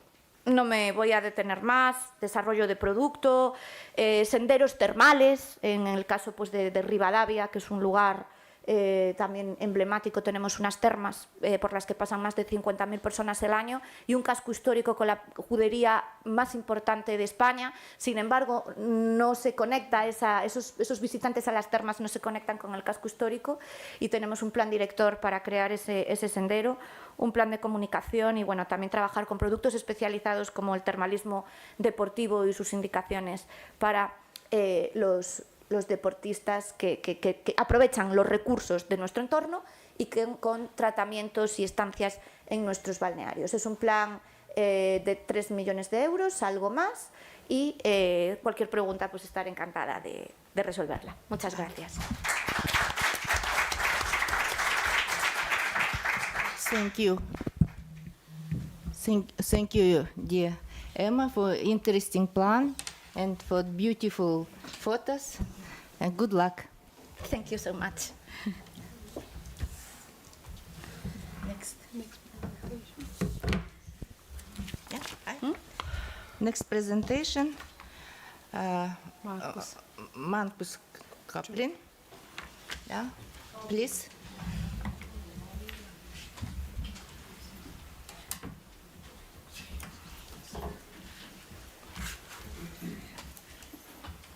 Okay. Thanks everybody for having me here. I'm excited to present. Obviously, there's a heaviness to this Congress with the absence of Umberto, and I give great thanks to Florana and to Olga and to all the other people who have stepped up to do the impossible task to try and fill those shoes, and you've done a wonderful job of bringing us all together and continuing the purpose of this federation, which is to have important conversations about how we not only present what we are doing in our own respective industries and areas, but how we come together to advance the conversation and learn from each other. And so last year, when I made my presentation, I spoke about the cross-section of integrative medicine and balneotherapy, and Umberto at the end of the conversation said, this is music to my ears, what you're saying, and in subsequent conversations has really impressed upon me the importance of advancing this idea. We have our important relationship with the WHO through Femtech, and it's important that we maintain a good scientific core to what we do as a federation, and I think that having conversations about how we speak about these things and how we advance the scientific pursuit, this is the spirit that I present these slides. So hopefully to stimulate more discussion and to help us refine our discussion points for the future. So most of you know who I am. I'm Dr. Marcus Koppelman. I'm the Director of Hydrothermal Medicine for the Balneology Association of North America, among some other hats that I wear. So my colleague Janet Abbott gave you a wonderful presentation of our organization yesterday. I won't belabor the point. But today I want to review some concepts in the current practice of integrative medicine, PMR, health resort medicine. I want to focus on defining the role of the health resort physician as a concept. And I want to explore some ideas for the future and how we speak and how we develop these ideas. So the field, as I see it, we have 3 distinct fields. Now there are others, rheumatology, et cetera, that we could potentially overlay. I only have 10 minutes, so I have to be succinct. Each one of these fields is distinct. They have their own science, their own verbiage, their own terminology, theory, practice, but there's a lot of crossover as well. And I think exploring the areas where these fields cross over is incumbent upon our group to be able to say where are these practices shared between these fields, and how do we further develop those within our area of science. So PRM obviously has its own things that don't really fit in the integrative medicine or the health resort medicine, but where PRM and integrative medicine correspond, maybe we have non-thermal health resort rehabilitation centers that can be supportive. Things like this I think are important for us to discuss so that we have our founding in tradition, but we can advance into the future through proper science and development. As we all know, the PMR, physical rehabilitation medicine, physiatry, it's the discipline of restoring function that was lost due to disease or disorder or injury. These are kind of classic kind of diagnostic and treatments that would be found within that specialty. And there are things, like I said, that are unique to PMR, like nerve ablation or baclofen pump installation, things like this. Integrative medicine, which is my specialty and how I come into this world, it involves the integration of pharmaceutical, nutrition, natural medicines, manual therapy, therapeutic injections, acupuncture, physiotherapy, hydrotherapy, balneology, and lifestyle medicine. Of course, health resort medicine, this comes from the 2010 report defining the idea. Medicine originating in and derived from health resorts. It includes both diagnostics and treatment and can refer to health promotion, prevention, therapy, and rehabilitation. Wellness, treatment, rehabilitation. These are the three cornerstones of our field, and I think when we understand those three, we can talk about this in a reasonable way where there's room for us all to converse together and know how all the pieces fit together. So we look at this again. What is the key thing that I want to emphasize here is at the center of these fields we have the health resort physician, and this is a specialty, right? A specialty role. It includes knowledge of the specific therapeutic compendium that each particular site has, meaning the physician on site at the resort needs to understand what are the therapies that resort has and how to use those therapies. It's going to require on-site assessment for longitudinal indicators of progression, meaning can we take an assessment of a patient as they come to the resort, and can we have reasonable and objective markers for their improvement so we know that the therapies we're applying are working in the way we expect them to. Of course, there's coordination of care amongst the other health resort workers, massage therapists, dietitians, etc., but also to the home physician of the health resort guest. How do we include, when we think about 21st century health resort medicine, we need to be included within the continuum of care for these patients, which means coordination of care with home physicians and understanding that we are a part of a longer story of these patients' health care. And of course, the prescription of the course of treatment for the duration of the time that the person is staying there. And these are the concepts I want to explore. How do we start talking about the prescription and how the prescription is thought about and instituted? So, the first concept that I want to explore is the idea of time in health resort medicine. I think this is a very important concept to consider. A course of treatment for a circumscribed duration of time. That could mean the health holiday or the cure itself, right? This is the unique thing about health resort medicine, is that we have our patients for a very specific amount of time, and we can intervene within that parameter. So we have this limited longitudinal time, 10 to 21 days is typical. Now we're seeing more programs that are maybe based 3 or 4 days, but more increased frequency. These are all okay, as we understand the unit of time that we're talking about. And then, of course, there's the time of the treatments themselves, which are important to consider, and as well as cycles of rest in between treatments. Individual treatments are prescribed in time to promote direct and reactive effects, and courses of treatments are programmed over the course of the holiday to maximize the amplification and the conditioning of the full course of the treatment, and we're going to discuss those concepts now. So, direct and reactive. So direct effects are looking at the biophysical effects of a particular treatment as it is applied. The thermal effects, the biophysical effects of an electrotherapy, what have you. So it's what is that agent doing to the body. The reactive effects are considering the response of the patient's innate physiology to that stimulation. So it's often in an attempt to thermoregulate or achieve homeostasis. You know, it's how is the body responding to the direct treatment. I think these are important for us to be able to distinguish, because as we think about how we want to plan and program a course of treatment, moving beyond just tradition and actually starting to say, how do we think these through and apply the science that we've been uncovering over the last 2 decades and presenting at these congresses and things, how do we think about these things and apply them into better effect in the future? Of course, amplification and conditioning. With health resort medicine, the frequency of a particular treatment, as well as the associated nutritional factors, resting the patient, the reactive periods that occur, and the timing of the whole course of treatment, this should be considered, not only for the individual influences on the course of therapy, but also for the way that the different therapies interface and amplify. So you have one therapy that does one thing, you have another therapy that does another thing. The 2 therapies together provide a third amplification of both of those. Is that 10 minutes? Okay, I have 2 more minutes. Perfect. I can do 2. So amplification is the simultaneous input of multiple treatments. Conditioning is the response, the adaptation to the treatment input. It's the improvement of the health of the patient in response. So when we talk about the future of balneotherapy, there's a few concepts I think we must consider.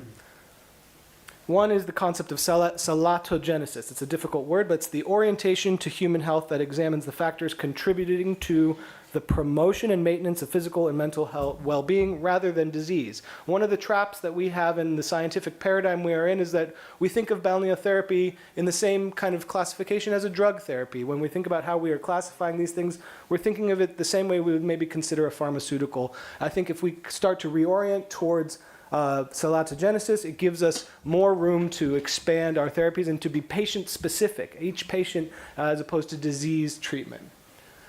And this is a model that I use with patient education to determine what I say salatogenesis means. It's talking about how the system is regulating itself and the communication between the autonomic function, the organ function, and the circulatory function of the body.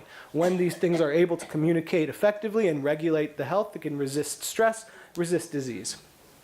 Of course, when there are overwhelming stresses, psychological stresses, chemical infection, physical stresses, injury, this affects how well these systems can communicate. And that's where we start to lose function. And after enough loss of function, we have the presentation of symptoms and disease. So I think when we think about balneotherapy, when we think about health resort medicine, if we can think about it as restoring these communications in a salatogenic method, we can remove ourselves from the pharmaceutical and disease paradigm and advance patient-specific care through this. And of course, applying concepts of hormesis, such as the heat, the thermal aspects, the pressure aspects, and the mineral aspects. This is where we can start to classify our waters and understand the nuances based on the hormetic effects that they provide. The concept of convalescence is very important. This is something that I think we need to be talking about much more in this field, because it's more than just rehabilitation. Convalescence, in my estimation, a lot of chronic illness is due to improper convalescence of an acute disease. If we had taken the time to properly convalesce the patients, we wouldn't have ended in that chronic condition that we've allowed for. And so you can read my points on this, but I think as we evolve into 21st century medicine, and especially within our group and our field, we need to understand the importance of convalescence and start to program it appropriately.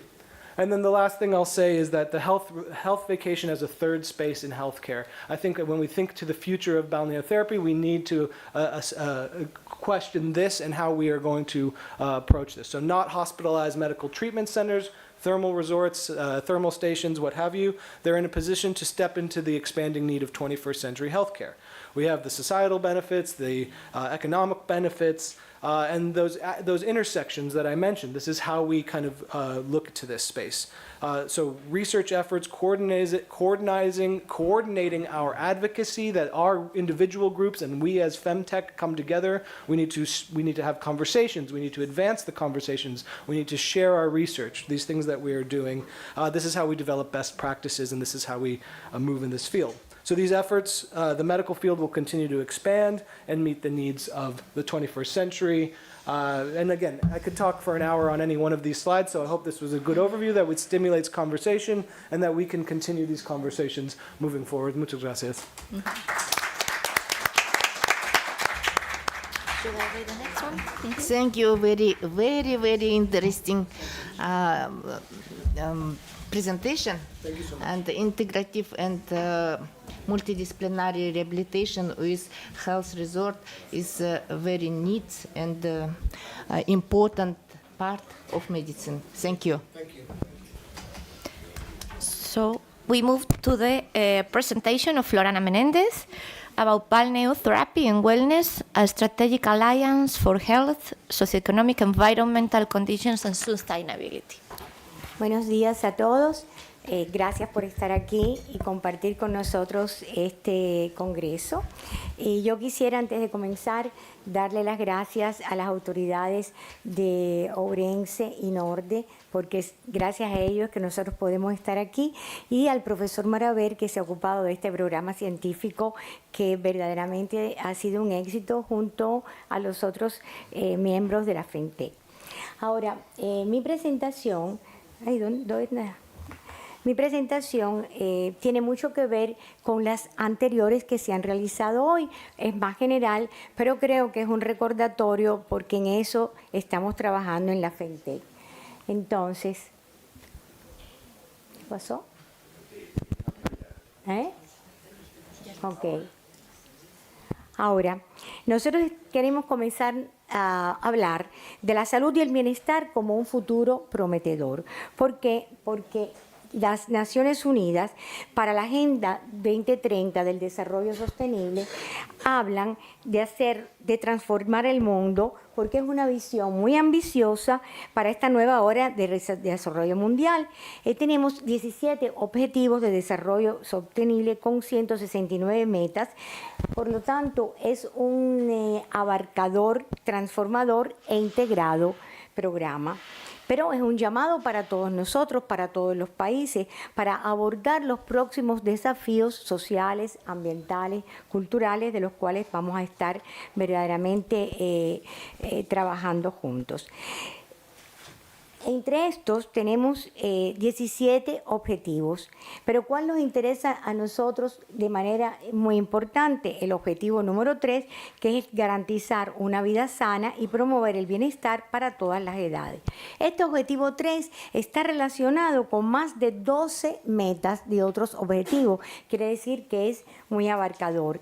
Es un concepto multidimensional donde se van a reducir, deseamos, las desigualdades en materia de salud. Se va a avanzar en la cobertura y en la universalización de la salud, en los servicios de calidad, para que todas las personas puedan detectar, prevenir y tratar sus problemas de salud. Por lo tanto, va a ser una plataforma muy poderosa, la cual todos debemos pensar cuando comenzamos a hacer nuestros programas de salud en los diversos centros y claustros de salud. ¿Qué pasa? Que la economía global de la salud, según el Instituto Mundial del Bienestar, prevé que actualmente es de 4.5 billones de dólares, pero crecerá en el 2025 a 7 billones. ¿Por qué? Va a crecer más que la economía mundial, porque los consumidores actualmente piensan más en el envejecimiento de la población. Por ejemplo, hemos tenido algunos comentarios ayer y exposiciones sobre el envejecimiento, porque las enfermedades crónicas están en aumento y se prevé una tasa de crecimiento anual del 18% para las aguas termales y minerales hasta el 2025. Por lo tanto, el turismo de bienestar logrará una tasa de crecimiento del 21%, que es más de $1 billón entre el año 2024 y el 2025. Son datos de los cuales nosotros tenemos que estar muy atentos para el trabajo que realizamos directamente. Esto se acompaña de la última publicación de las últimas tendencias que están relacionadas con la salud y el bienestar. Estas tendencias las conocemos todos. En estos 2 días hemos hablado de la alimentación saludable y consciente, de las terapias para el bienestar emocional, psíquico, físico, las actividades motoras que ahora están de moda, las de baja intensidad. Antes había que hacer muchas, ahora decimos que tenemos que hacerlas todos los días, pero con menor intensidad. Por ejemplo, en los centros de trabajo se habla de la movilidad de intervalos, quiere decir que están trabajando, pero les van a dar permisos para que se muevan, para que hagan ejercicio. Los enfoques de la longevidad, que son importantes y fundamentales. El bienestar de la mujer, el bienestar femenino, hay que hablar de eso en todos los niveles, desde la adolescencia, los cambios hormonales, la menopausia, la actividad sexual de las mujeres grandes, digamos así, para no decir más envejecidas. Y entonces, otro punto importante es la sociabilización. ¿Por qué? Porque se ha comprobado que si no somos seres sociales, si no permitimos que nuestros ancianos vayan a centros culturales, intercambien ideas, hablen, se diviertan, bailen, hagan ejercicio, eso va en detrimento de la salud. Por lo tanto, una de las tendencias más importantes es esta de la socialización como un pilar del bienestar. ¿Qué cosa hay que hacer? Desarrollar nuevos espacios para esto que no existen y no existen en muchas comunidades. La tecnología de la salud, otro pilar importante. ¿Por qué? Porque actualmente están las aplicaciones móviles para la salud. Hay que aprovecharlas. Y nosotros tenemos que interesar y darle a nuestros jóvenes y adolescentes las maquinarias para que utilicen las aplicaciones, para que tengan una atención médica al alcance de todos, porque es mucho más barata y mucho más asequible. El autocuidado, la autorreflexión, tener hobbies, leer, no solamente una cuestión de estar previendo la salud solo mentalmente con las enfermedades, sino también utilizando otros medios. Y los retiros de bienestar, los viajes de salud y de naturaleza. Estos son puntos que nos son muy importantes para los beneficios que nos trae el turismo de salud y bienestar. Y estos beneficios están publicados actualmente en todas las redes, desde la Organización Mundial de la Salud hasta la Organización Mundial del Turismo, para alcanzar los objetivos de desarrollo sostenible. ¿Y por qué? Porque benefician la desestacionalización de los flujos, porque aumentan los ingresos, porque relanzan los municipios balnearios, relanzan las comunidades, porque mejoran la cadena de suministros de productos sostenibles, porque aumenta la reestructuración y la innovación empresarial. Y la industria del turismo tiene que seguir estos pasos y pensar más en los viajes de bienestar, en los viajes artísticos, culturales, de naturaleza. Invertir en la salud, el bienestar, es una estrategia actual para los nuevos empresarios y para los que necesitamos todos que inviertan para cumplir los objetivos de desarrollo sostenible. Ahora, hay una cosa importante, hablar de destinos inteligentes. Está en boga esa palabra, vamos a ir a destinos inteligentes. ¿Y cuáles son los destinos inteligentes? Pues son aquellos en que trabajan con la transformación digital para darle esta oportunidad a las personas, porque muestran idiosincrasias culturales de bienestar, porque le dan accesibilidad a todos y a todas, porque los productos y los servicios son más sostenibles, porque eliminan barreras para los incapacitados. Y esos son los destinos inteligentes. ¿Y quiénes van a ayudar a los destinos inteligentes? La inteligencia artificial. Ustedes saben que ahora nos están bombardeando en todo Internet hablando de inteligencia artificial. Bueno, pues la inteligencia artificial es una estrategia tecnológica que impulsará la oferta turística de salud y bienestar. ¿Por qué? Porque va a ser más atractiva, más eficiente, va a ser inclusiva, y ese es otro de los puntos en los cuales nosotros tenemos que insistir. Ahora bien, hablamos hace un minuto de las empresas. Las empresas empiezan a decir, nosotros somos sostenibles, y en realidad no están así. Porque las empresas sostenibles es que están ahora teniendo conciencia de qué cosas tienen que hacer. Y dentro de la salud, dentro de los centros termales, dentro de los clústeres de salud, tienen que ofrecer productos más sostenibles. Creo que se me fue esta. Sí. Entonces, ¿por qué? Porque no pasa. No pasa. Ahora sí. Entonces, ¿por qué?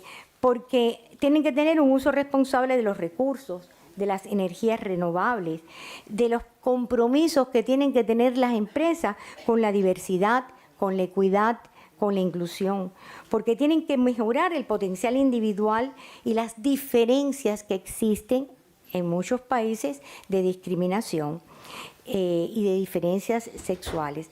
Y los programas corporativos deben estar a la orden del día para mejorar la salud mental, la gestión del estrés, como decía el doctor Copley, los ejercicios por intervalos, la conciliación de la vida laboral con la vida familiar. Y entonces se habla de bienestar corporativo, y es uno de los ítems que también se están promoviendo para que la inversión en salud y bienestar comience por los empleados de las diferentes empresas, para que aumenten la productividad, la moral de las personas, para reducir los costos de la atención médica dentro de las empresas y sobre todo para llegar a tener un trabajo más productivo y más colaborativo. Por lo tanto, el promover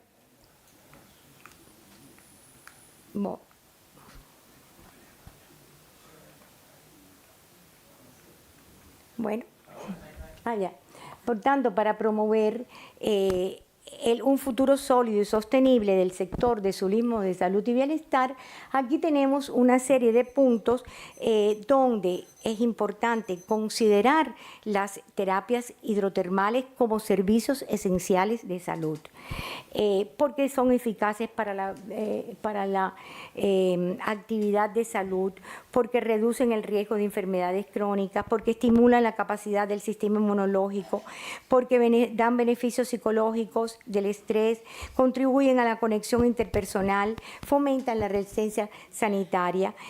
Por lo tanto, es otro de los puntos que los objetivos 3 de desarrollo sostenible están apuntando. Ya. voy a terminar. El otro ítem importante es el ítem de la educación. Y por último, tenemos el de salud de género. Ahora, ¿es que no caminan? No sé qué pasa. No. Ok. Entonces, rápidamente, un minuto solamente, les quería decir que tanto el objetivo número 5, que habla de la salud e igualdad de género, fundamental en nuestro trabajo actual. Y la FENTEP, ¿qué ha hecho? La FENTEP se ha dedicado a trabajar en estos últimos años creando una comisión, creando una Comisión de Salud y Género, en la cual participan muchas personas, creando una cátedra. No, se me fue para atrás y me faltó lo de la cátedra. Pero bueno, siguiendo las discusiones, el profesor Solímene enfatizó en el último congreso y en la inauguración de la cátedra que hicimos en La Habana con la presencia de muchos profesores, de los cuales están aquí estos conceptos. Por lo tanto, nosotros queríamos solamente resaltar que la Cátedra de Salud y Bienestar, que ha sido inaugurada por la FENTEC en La Habana, pero que va a ser una cátedra que va a girar por diferentes países, cuenta ya con una serie de profesores que han aceptado participar en esta cátedra voluntariamente, y se inauguró este año con la presencia del profesor Maraver, de Miguel Ángel Fernando, Janet Abbott, Olga Zurdo, Trayan Zurdo, Roxana, muchos de los que están aquí presentes hoy. Y nosotros lo que queremos es tratar de incorporar otros profesores a esta cátedra para cumplir los objetivos de desarrollo sostenibles en la educación, en la igualdad de género, porque se va a hablar de salud de género. Solamente quería terminar con... ¿No camina? Esto ya lo hablamos. Tenemos una revista, FENTEC, que es una revista digital, que es gratis, y además de que es gratis, ustedes pueden publicar en esta revista todo lo que ustedes consideren necesario para este objetivo. Muchas gracias. Thank you, Florana, for your presentation. Next presentation.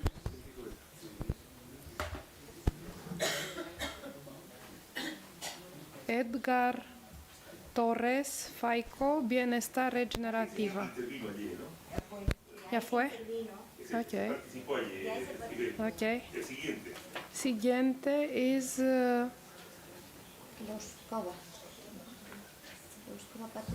online. Online. The Czech spa treatment are and balneological research in Czech Republic. Lecture about spa treatment and balneological research in the Czech Republic. The Czech spa industry is part of the European cultural heritage. Balneology in the Czech Republic is a well-established tradition that combines natural healing resources, medical treatments, wellness tourism, and cultural experiences. The Czech spa tradition is one of the oldest in Europe. Thanks to the high quality of natural healing resources, the use of modern treatment methods, unique rehabilitation technologies, and a systemic approach to patients, the Czech Republic is significant in the world of balneology. As part of the International Series nomination of Great Spa Towns in Europe, the spa triangle of Karlovy Vary, Mariánské Lázně, and Františkovy Lázně was entered on the UNESCO list of cultural monuments. Balneotherapy is an inseparable part of preventive and curative care for patients in all clinical fields. The purpose of spa treatment is the full recovery of patients in subacute conditions, the achievement of optimal function in chronic diseases, and the effort to minimize symptoms and stabilize the disease in patients in progressive conditions. The Czech Republic has regulations and standards in place to ensure the quality and safety of balneological treatments. The Ministry of Health oversees the spa industry and sets guidelines for the quality of the mineral water and the standards for spa facilities. Hospital and outpatient care creates a comprehensive treatment system. The overall effort of everyone is to achieve the maximum in improving the quality of life. For balneotherapy, the use of natural healing resources is essential. It is significantly gentler on the human body than medication or other medical procedures. It has proven results, especially in conditions after severe illnesses, operations, and chronic diseases. In the healthcare system, spa care fulfills two functions: curative and preventive. Healing function includes removing or alleviating health problems, slowing down the course of the disease, improving the functions of organs damaged by disease, invasive therapy, injury, or the work environment. The preventive function consists of maintaining health, increasing resistance to civilizational and genetic health threats, preventing the recurrence of diseases, the development of their complications, and the worsening of chronic problems to a stage requiring long-term, expensive pharmacological treatment or hospital care. Spa treatment is a complex process on several levels of access, but at the same time it always takes place individually for each patient. The spa care plan includes regime, diet, exercise and medical treatment, and balneology and physiotherapy procedures. The treatment also includes control of risk factors, an educational program in the field of nutrition, appropriate physical activities, and physiological intervention based on the principle of cognitive behavioral therapy.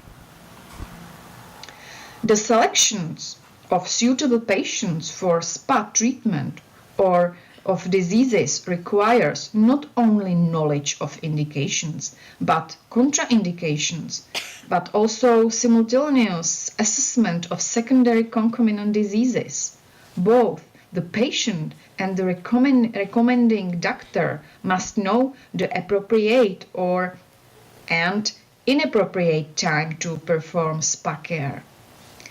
When prescribing an individual spa care plan, the balneologist must take into account not only the basic diagnosis, but also secondary diagnosis, changes in the vegetative balance, the functional state of the central nervous system, and the patient's sensitivity. Balneotherapy treatment uses natural healing sources, mineral waters, natural gas, pellets, or climate favorable for healing. Classic spa treatments are based on three pillars: bath, drinking therapy, and inhalation. Mineral waters are distinguished by various physical and chemical properties. For example, natural temperature, mineralization, osmotic pressure, radioactivity, and the content of soluble gases. Healing, detoxifying, and nourishing properties are characteristic of pellets, due to which they are considered an important medical source in the spa industry. The local chemical and biological effect due to the presence of organic substances is related to the so-called humic acids and bitumen, which have an astringent and bacteriostatic or bactericidal effect and are absorbed by the skin and mucous membrane. The advantage of the Czech spa industry is the care provided by highly qualified medical staff, whose profession is associated with the mandatory lifelong education. Obtaining a diploma of lifelong education is a condition for issuing the license to perform the function of a leading physician. The structure and organization of the balneology system prioritize both scientific research and the provision of treatments. The Institute of Balneology and Spa is a scientific and research institution engaged in the independent basic and applied research and education. The Institute of Spa and Balneology is a public research institution established by the Karlovy Vary region. The institution aims to renew research in the field of spas and balneology in the Czech Republic. Research projects focus mainly on the investigation of the objective effect of spa treatment on the human organism, research into natural medicinal sources, and culture, historical and socio-economic aspects of the spa industry.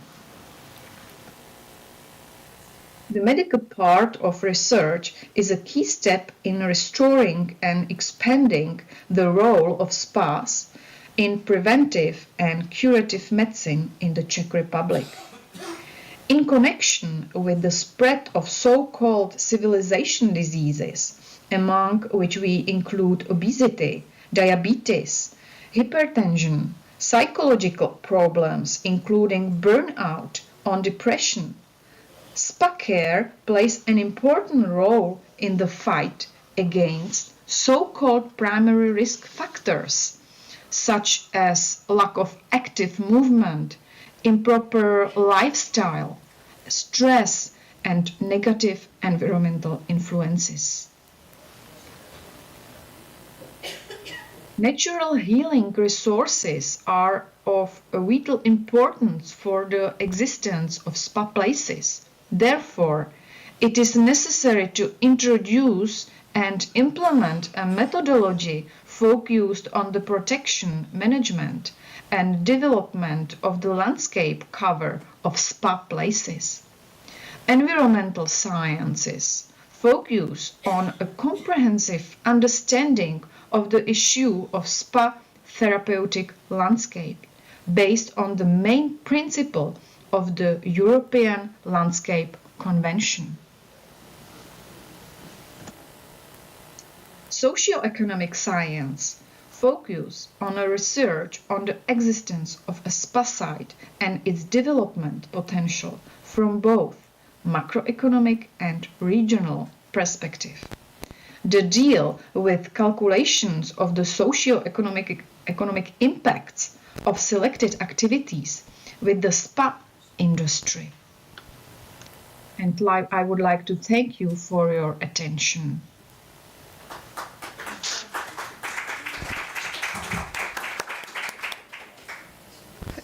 Okay, thank you for the presentation.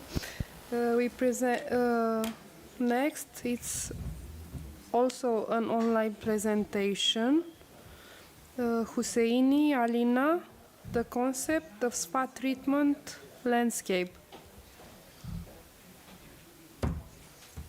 It's online. My name is Alina Husseini. I am a director of the Institute of Spa and Balneology, public research institution of the Karlovy Vary region. And today I am going to talk about something special, the spa therapeutic landscape. Imagine going to a place where you start feeling better just by being there. This is the essence of spa towns, a captivating topic we are set to explore today. They are not just pretty places, they have natural healing qualities thanks to the unique things found in their environment. We'll look at how these places are set up, from the natural springs to the buildings around them, and we'll see how they help people feel better, both in body and mind. We'll take a closer look at what research has to say about the spa landscape, focusing on its healing properties and how they can shape the future of wellness tourism. Let's get started. Many of you might already be familiar with the term therapeutic landscape, notably highlighted in the nomination documentation of the Great Spa Towns of Europe for UNESCO heritage status. One of the aspects of the nominated cities is the so-called therapeutic landscape in their nearby. Within the framework of the nomination, this term is primarily associated with parks and forests falling within the monument protected area of the spa location. The management plan of the city of Mariánske Lázně defines the therapeutic landscape as the so-called green landscape. The conceptual approach manual to public spaces in the city of Karlovy Vary describes the therapeutic landscape as the landscape of spa forests. However, the concept of the therapeutic landscape is much deeper than it may appear at first sight. To fully appreciate what a therapeutic landscape is, it's worth taking a step back. This term was first defined in the early 1990s by cultural geographer Wilbert Gessler. According to him, some places have a special ability to promote health and well-being, offering physical, mental, and even spiritual healing. This isn't just limited to natural spots, it also includes man-made environments designed with our well-being in mind. Modern research on therapeutic landscapes has significantly expanded and often focuses on a broader range of spaces, including urban parks, gardens, and green areas which can have a positive impact on the physical and mental health of individuals. This expansion of the concept reflects a deeper understanding of how various aspects of our environment can serve as sources of healing and relaxation. However, the original concept proposed by Gessler was closely associated with the healing properties of spa towns. After all, it was on the example of the spa resort of Bath in England that Will Gessler described the therapeutic landscape concept. In his works, Gessler often highlighted how the specific characteristics of these places, including natural resources such as mineral waters and thermal springs, as well as cultural historical aspects, contribute to the therapeutic impact on visitors.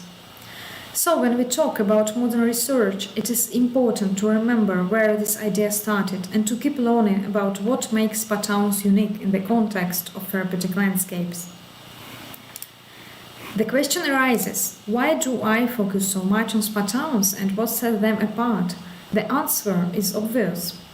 The difference between a therapeutic forest or a green landscape and a spa therapeutic landscape primarily lies in the complex impact of spa environment elements. And let's take a closer look at some aspects and elements. If we look at the forests that surround, for example, Karlovy Vary, they are mainly coniferous or mixed trees. The coniferous forest contributes to the enrichment of the air with healing essential oils, substances based on monoterpenes. They are secondary plant metabolites formed in parenchyma cells. They are used in the regulation of growth, the reproductive cycle, defense mechanisms, and signal transmission of various organisms. The most widespread monoterpenes are alpha-pinene and beta-pinene, which are part of the resin of conifers. According to scientific studies, alpha-pinenes and beta-pinenes have anti-inflammatory, anti-cancer, antioxidant, and neuroprotective effects. In various forms, they are also used in respiratory diseases such as bronchitis or chronic obstructive pulmonary disease. Among the proven beneficial effects of staying in a forest environment are the reduction of blood pressure, improvement of sleep quality, extension of its duration, reduction of stress hormone levels of cortisol and adrenaline, and achieving internal balance. But in spa cities, a walk through the city, forest and surrounding area is even more important than it might seem at first glance. It's all about the emanation of potentially healing substances and elements from natural sources. Spa locations are situated mainly on fault structures in the Earth's crust. Through these faults, biogenic elements reach the troposphere, which are important for the function of the central nervous system, boosting immunity, reducing hyperactivity, and enhancing psychomotor condition. Spa patients are exposed to these elements during drinking treatments and walk in the vicinity. This happens especially directly at the source springs or even above tectonic formation in natural therapeutic climatic spas. Atmospheric geochemical measurements by the Institute of Spa and Balneology have demonstrated fairly significant concentration of various cations and anions in the atmospheric air above the spring eruptions. After looking at recent short and long-term studies, it is clear that the unusual features found in spa areas are more important for living beings than previously considered. The presence of negative ions has a calming effect on the brain and positively influences the vegetative nervous system. There is much other evidence for the possible biological effects of negative ions.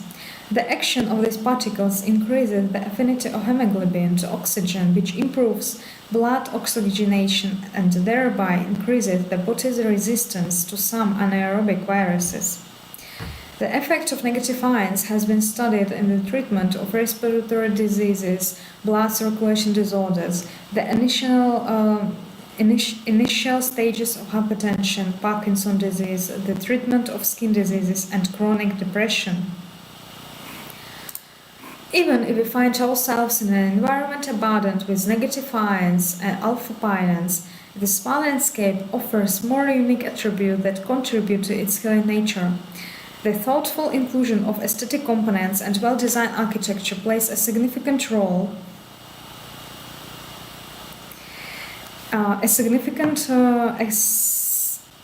in bolstering mental well-being. Bad architecture can make people feel down or even depressed. In cities, crowded streets, noisy environments, long commutes, and poor neighborhoods can stress people out and affect their mental health. Most of us are so accustomed to the typical urban building that we are not aware of the psychological effect of these environments. The sameness of spaces that lack tactile stimulation, with unchanging light and the same noises in the background throughout the day, create sensory deprivation that leads to a whole host of psychological issues ranging from depression to depersonalization, where some people begin to lose touch with reality. This is why spa areas are carefully planned with our well-being in mind. They are set up with beautiful elements that connect well with each other, offering a peaceful blend of buildings and nature.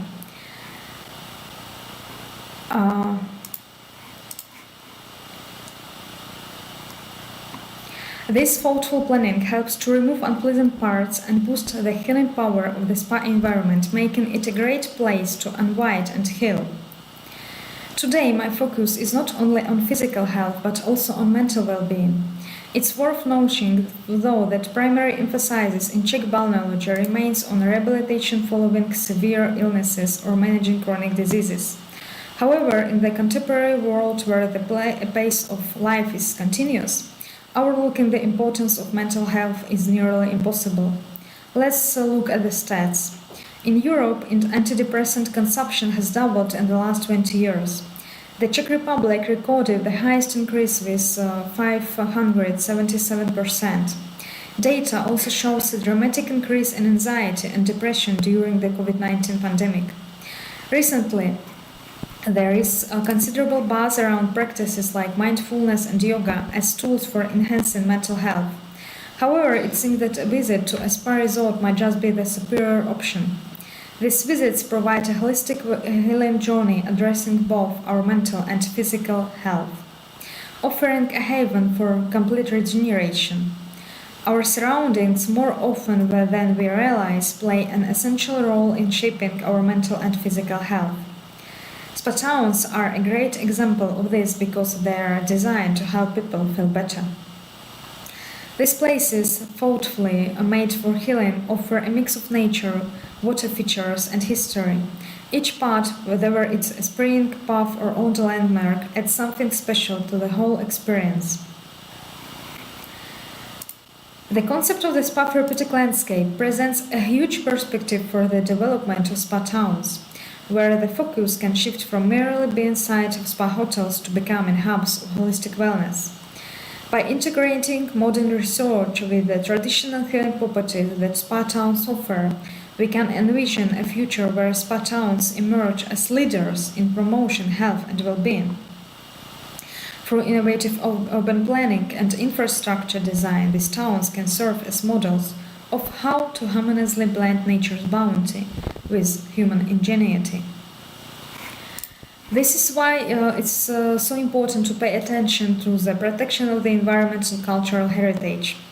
One of our projects at the Institute of Spa and Balneology focuses exactly on this aspect because without proper protection of natural healing resources and the therapeutic landscape surrounding them, there can be no sustainable development of spa towns.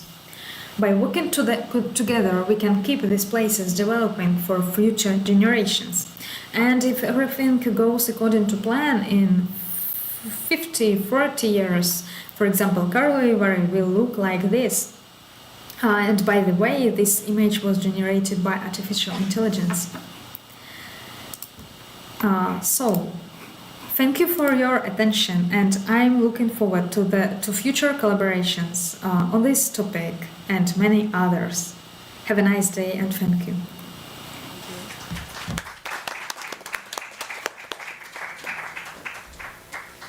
Next, another online presentation, Marota Francesco, Kintsugi, The Art of Repair and Healthy Aging Strategies.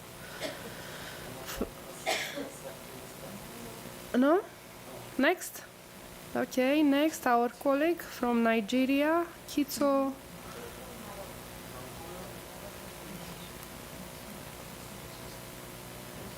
Opportunities and platform for balneological training in Nasarawa State University.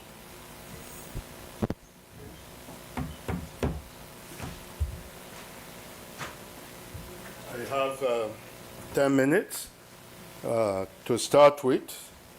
I bring us greetings from Nigeria and, of course, Africa. I think I'm the only African here now, if I'm not mistaken, so I can speak for the continent. Thanks for having me all the time, Femtech.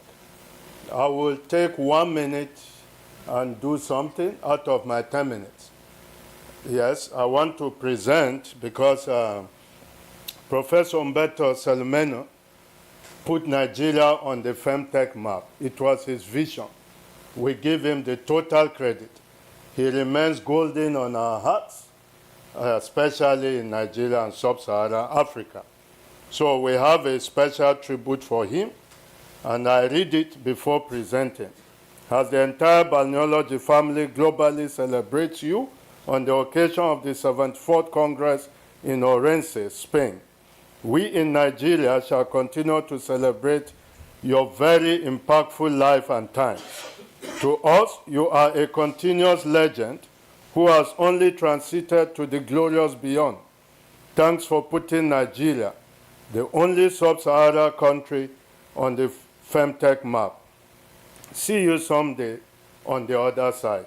Adieu, Professor Umberto Salomeno, Femtech President 2014 to 2023. Signed by me, and because he is golden in our memory, we put this on a golden paper. So please.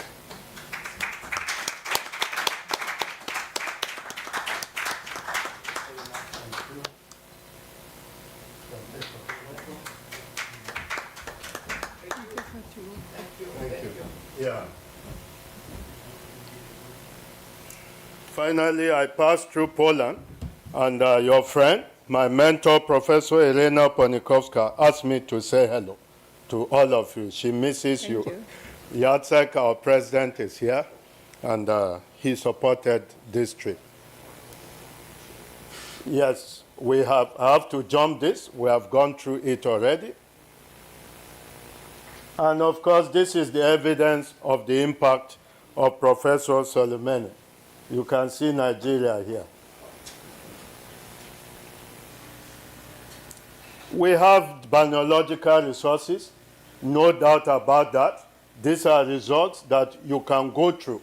About 10 years ago, I was privileged to carry out a mineral geomedical resources inventory of Nigeria, and these are some of our biological resources.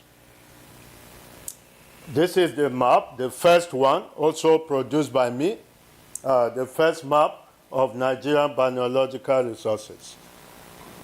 Of course, this is the geology.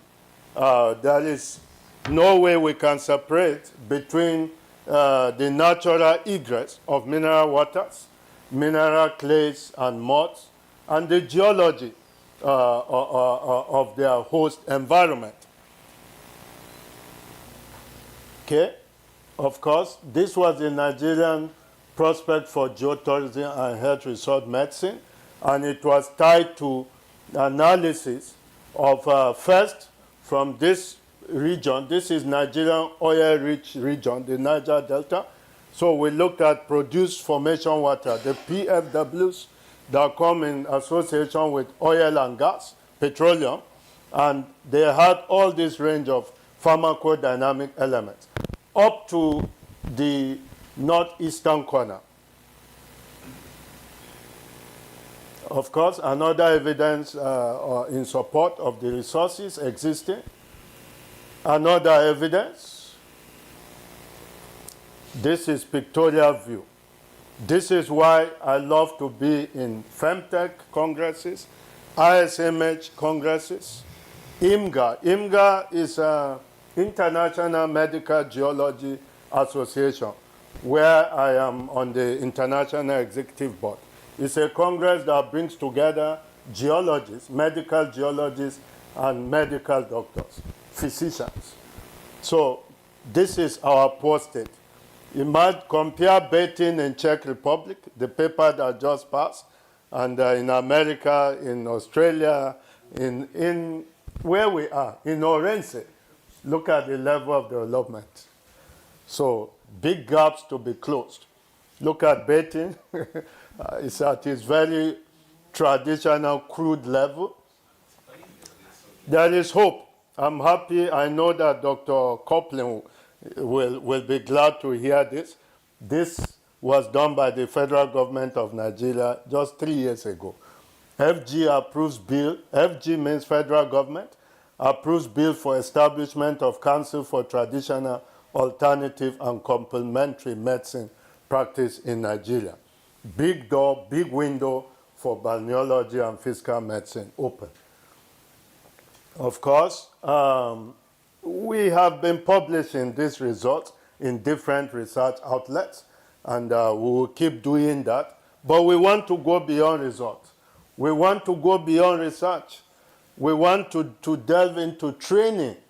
We want to delve into the industry, the business. We want health resorts, balneal clinics to be everywhere around these spring sources, thermal chlorosodic, fluorosodic, sulfurous water sources. So basically for training, we are looking at these applications of balneological resources and basic procedures.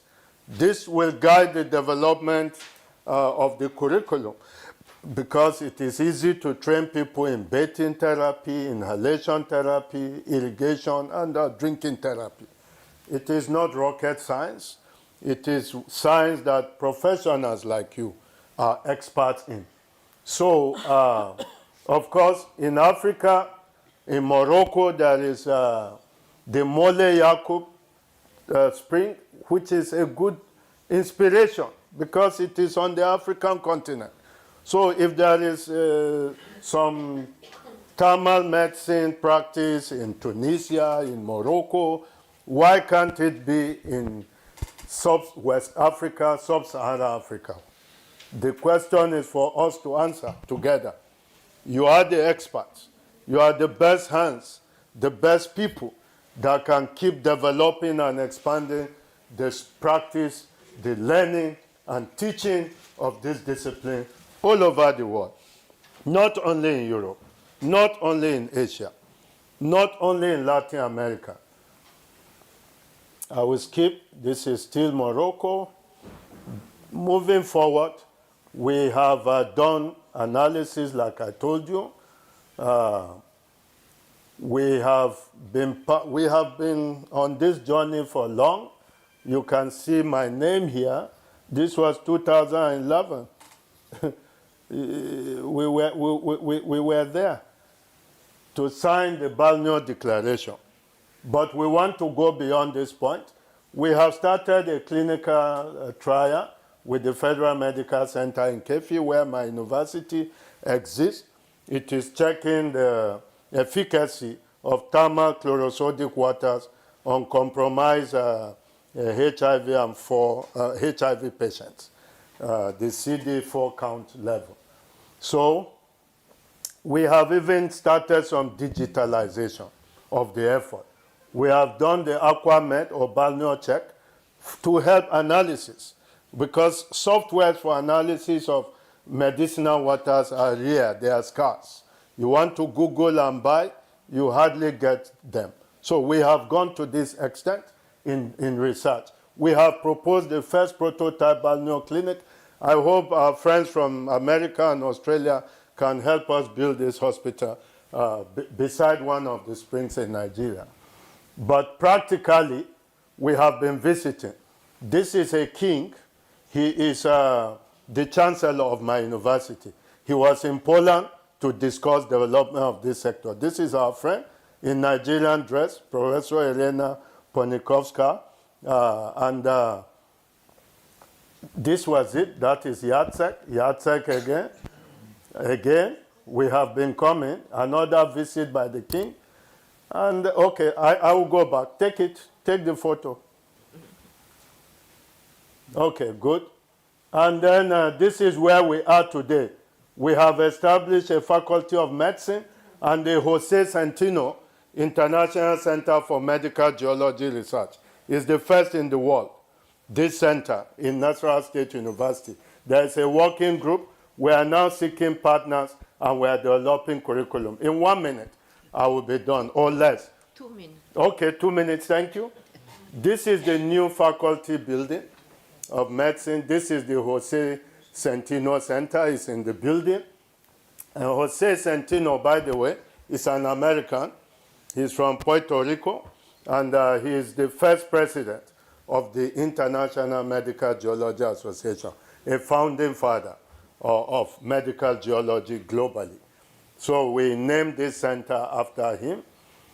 We, like I told you, we have also, through collaboration, established a second platform with Lincoln University. Lincoln University is from Malaysia, and these are the courses we offer together, where balneology can come in. On our own, we have the College of Medicine. This is the Jose Centeno International Center for Medical Geology Research. Like I said, it's the first in the world. And last week, with my friend Jacek, president of the Polish Balneology and Physical Medicine Association, we signed an MOU. And this is the effort towards making it happen real time. And of course, the Romanian group in Bologna, we opened up a discussion on collaboration. Furthermore, and lastly, we want to take this medical practice from this point in Nigeria to this point, or this, or this. Thank you, Professor Florana. You did well to bring me here. Thanks for your encouragement. Of course, Olga Suldu, Professor, thank you very much. The Polish Balneology and Physical Medicine Association, the government of Nasarawa State Ministry of Health, and my university, and the entire Femtech family, I love you. Thank you.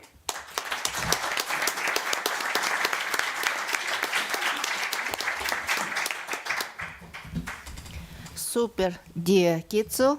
Thank you for interesting presentation. Good luck. Thank you for your appreciation, for your pictures. They are very nice.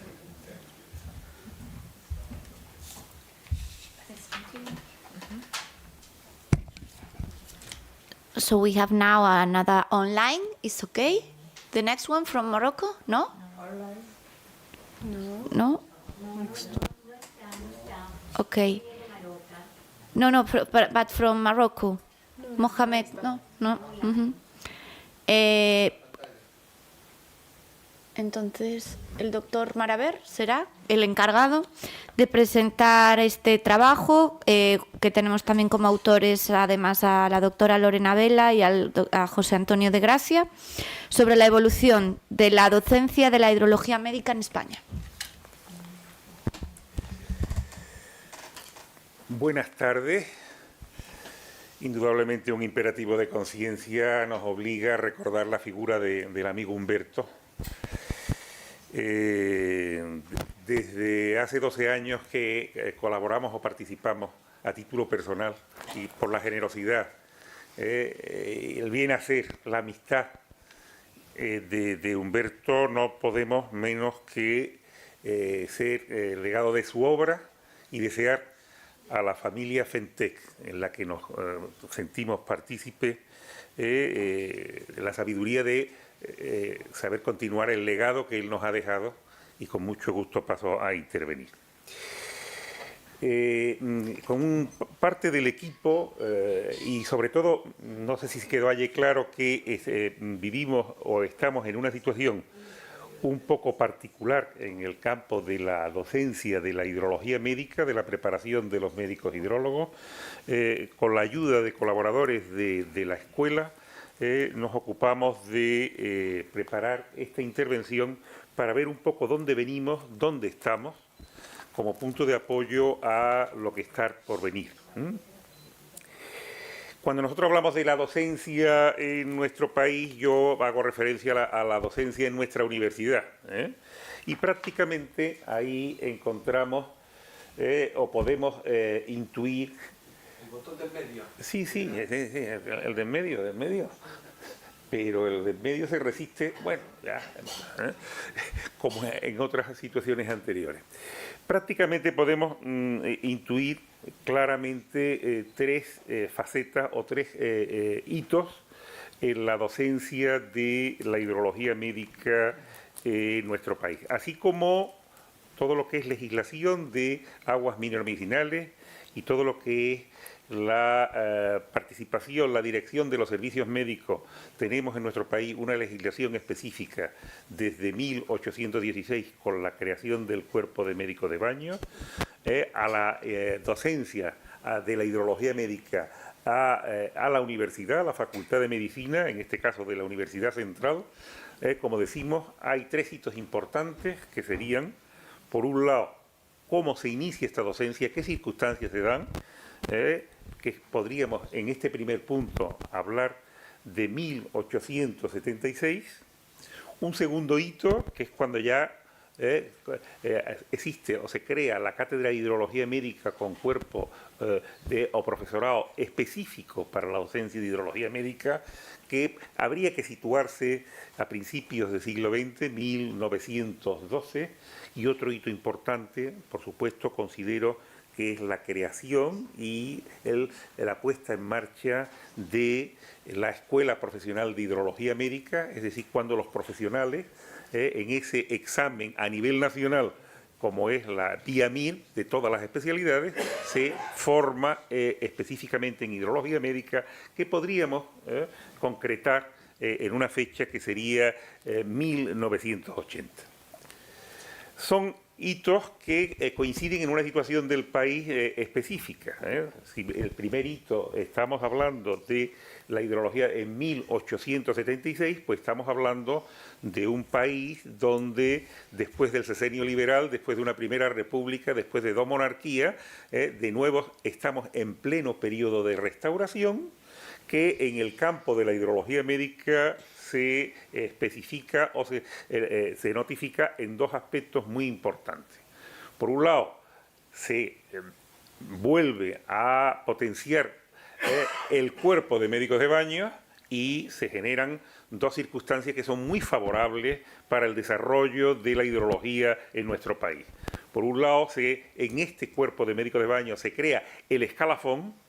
Los médicos del cuerpo de baño no compiten unos contra otros, sino que están en figura de escalafón. Eso hace que haya una gran armonía dentro del cuerpo, y eso se traduce también en que se crea la Sociedad Española de Hidrología Médica y se crea un verdadero cuerpo de doctrina donde sistemáticamente a lo largo de, en aquella época, 12, 14 sesiones científicas en Madrid, pues se crea un cuerpo de doctrina y aparece la primera publicación de la especialidad, que es la quinta especialidad en España, que son los anales de la Sociedad Española de Hidrología Médica, que en la actualidad se continúan con el nombre de Boletín de la Sociedad Española de Hidrología Médica.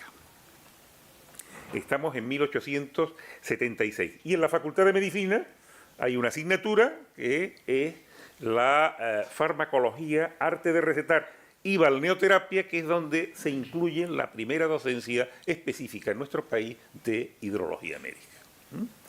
En ese estatus prácticamente hay que esperar, como decimos, a principios del siglo XX para que se den unas circunstancias favorables.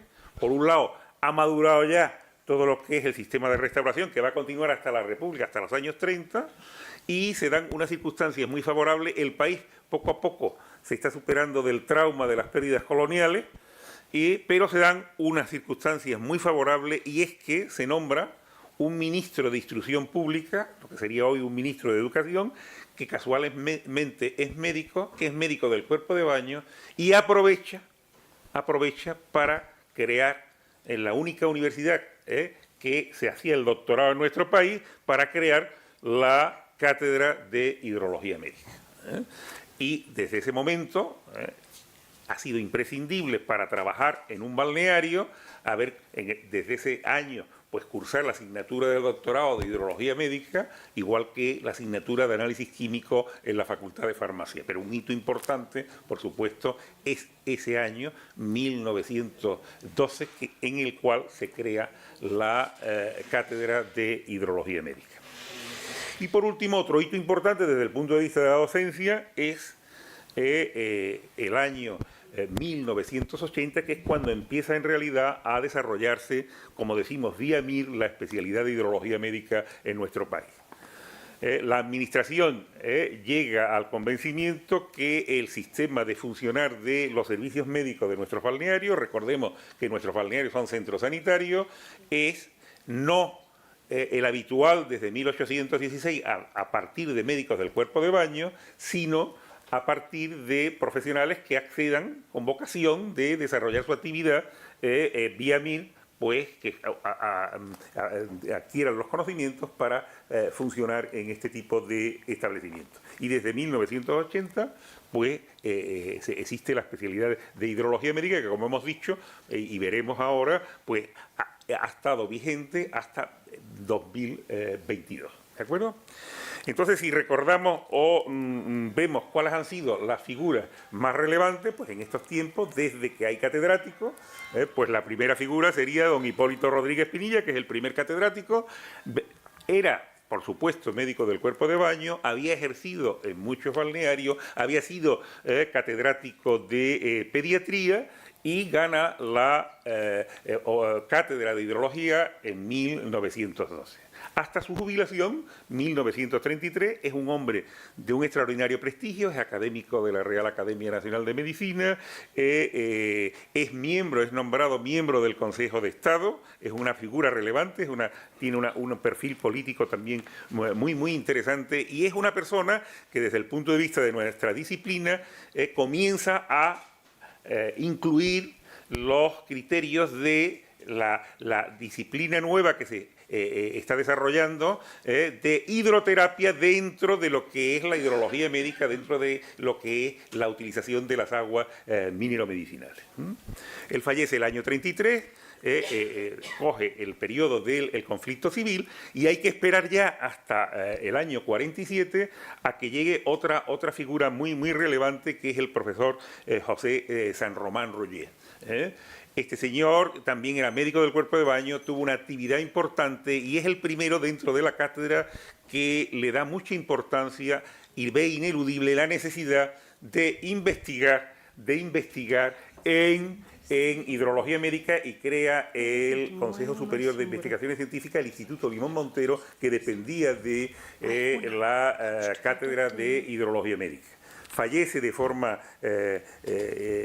precipitada y ya los continuadores son mis maestros, ¿no? El profesor Armijo, médico del cuerpo, fue el último catedrático médico del cuerpo de baño, catedrático de farmacología, había pasado por varias universidades y es el creador de la Escuela Profesional de Hidrología Médica, y más recientemente la profesora Josefina San Martín, que también enriquece mucho los contenidos de los programas, porque era médico rehabilitadora y se enriquecieron extraordinariamente los contenidos. La asignatura de la escuela, de la profesional y de la cátedra prácticamente eran asignaturas del doctorado y de los estudios o la capacitación de los profesionales en la Escuela Profesional de Hidrología Médica. Desde que nosotros estamos al frente de la escuela desde el año 2000, pues lo que nos ha tocado es pivotar, por un lado, esta docencia a la docencia de los grados de la convergencia en Bolonia, y hoy día nosotros impartimos docencia en asignaturas de pregrado y en asignaturas de posgrado.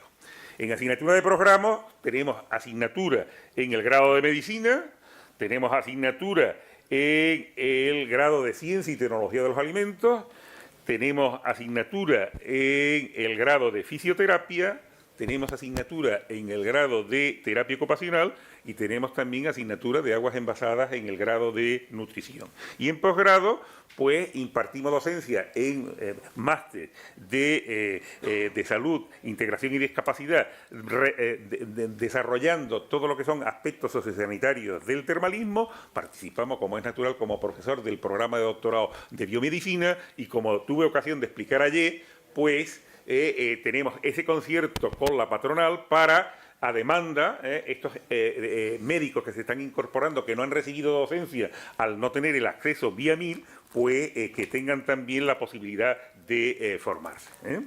Pero, como decimos, el año pasado, en el decreto del 2022, se determinó que no podía existir docencia a través de escuelas profesionales, sino por el sistema de residencias. Como dije ayer, la Sociedad Española de Hidrología Médica pensó que la nueva situación hace que la hidrología médica sea una capacitación, y es un poco cuál es la situación.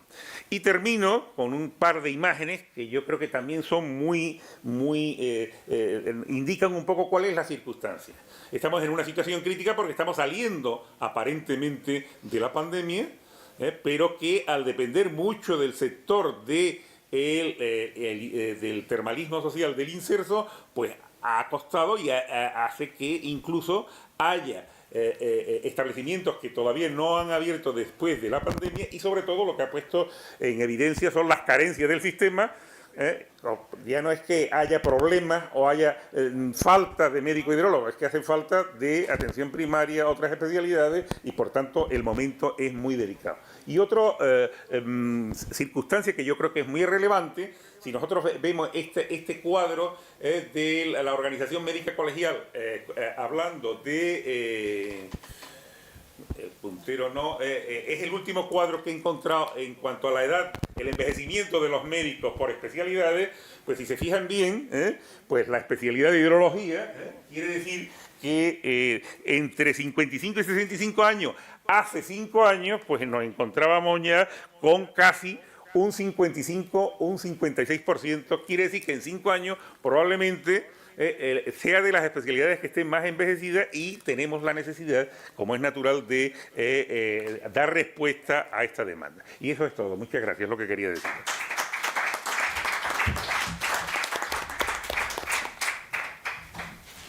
Muchas gracias, doctor.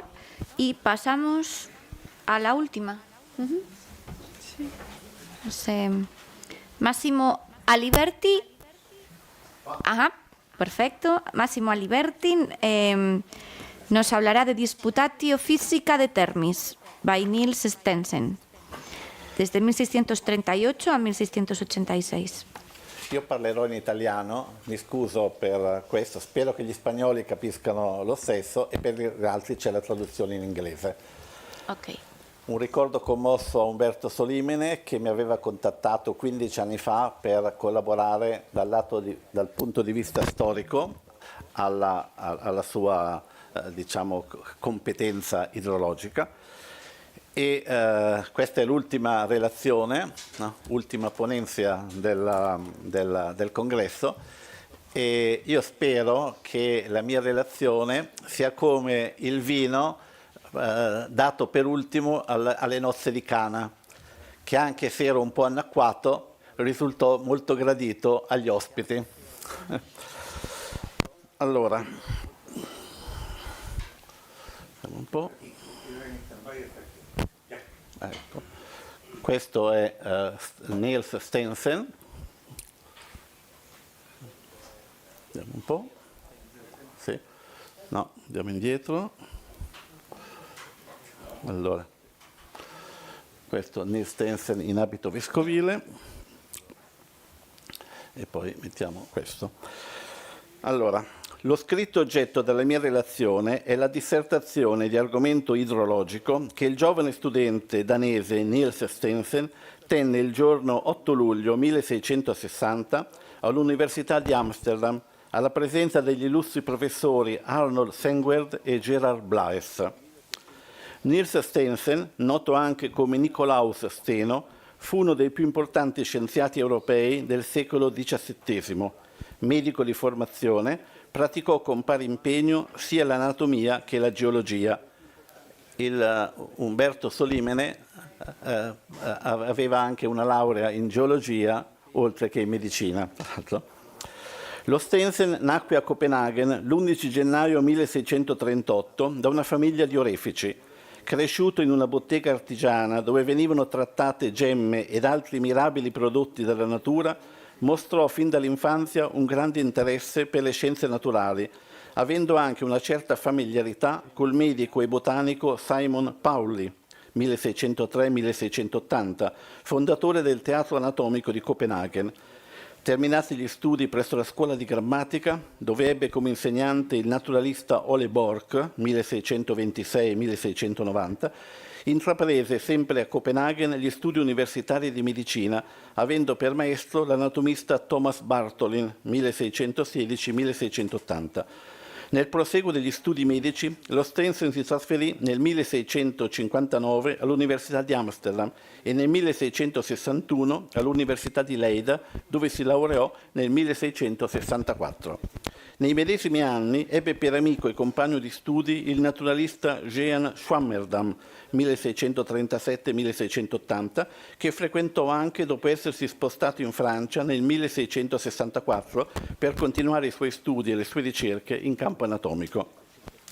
Lo Stensen nel 1666 giunse nel Granducato di Toscana, stabilendosi definitivamente a Firenze, dove, come membro dell'Accademia del Cimento, trovò un ambiente scientifico particolarmente vivace e stimolante. Ebbe come amici rinomati scienziati come il Redi, il Megalotti e il Viviani. In Toscana, come medico, continuò a occuparsi soprattutto di anatomia, ma si interessò pure di mineralogia e geologia, compiendo viaggi anche al di fuori del Granducato per compiere nei territori visitati osservazioni scientifiche di tipo naturalistico e geologico. In particolare pubblicò nel 1669 il De solido intra solidum naturaliter contento dissertationis prodromus, che viene considerato uno dei primi trattati della geologia moderna. Inizialmente luterano, lo Stensen si convertì al cattolicesimo nel 1667, giungendo nel giro di pochi anni ad abbandonare definitivamente l'attività scientifica. Nel 1675 venne infatti ordinato sacerdote e nel 1677 fu nominato vescovo Inviato poi nella Germania settentrionale per svolgervi attività pastorale e missionaria, già di salute cagionevole, morì a Scheveningen il 5 dicembre del 1686. Lo Stensen, che considerava il Granducato di Toscana la sua seconda patria, venne, dopo il decesso, trasportato tramite un lungo viaggio per mare a Firenze, dove fu sepolto nella Basilica di San Lorenzo. Dichiarato servo di Dio nel 1984, è ora in attesa di essere posto nel novero dei santi dall'apposita Commissione Vaticana. La dissertazione scientifica sulle acque termali è un breve scritto risalente al periodo in cui l'autore era immatricolato all'Università di Amsterdam. L'argomento e lo svolgimento della dissertazione evidenziano fin da allora il duplice interesse dello Stensen per la medicina e per la geologia. L'impianto è piuttosto scolastico, suddiviso in 19 paragrafi e 2 corollari, con rimandi a precedenti studi sull'argomento. Viene citato in particolare il Falloppia, che aveva pubblicato nel 1564 il De Thermalibus Aquis Atque de Fossilibus Tractatus. L'autore inizia con l'etimologia del vocabolo terme, che in greco significa caldo. Le acque termali sarebbero dunque tutte calde all'origine, anche quelle che sgorgono fredde. L'autore distingue poi le terme, che hanno un'azione salutare, dai bagni, che vengono invece utilizzate solo per lavarsi. Aggiunge che le acque termali sono dette minerali, in quanto contenenti sostanze minerali. Si chiede poi da dove derivi il calore delle acque termali, e qui ci sono le acque calde, no? A Ourense. Da dove derivi il calore delle acque termali, essendo l'acqua per sua natura fredda, poiché anche l'acqua più calda, lasciata senza fonti di calore, diventa fredda. Il calore potrebbe derivare dall'attrito dell'acqua sulle rocce.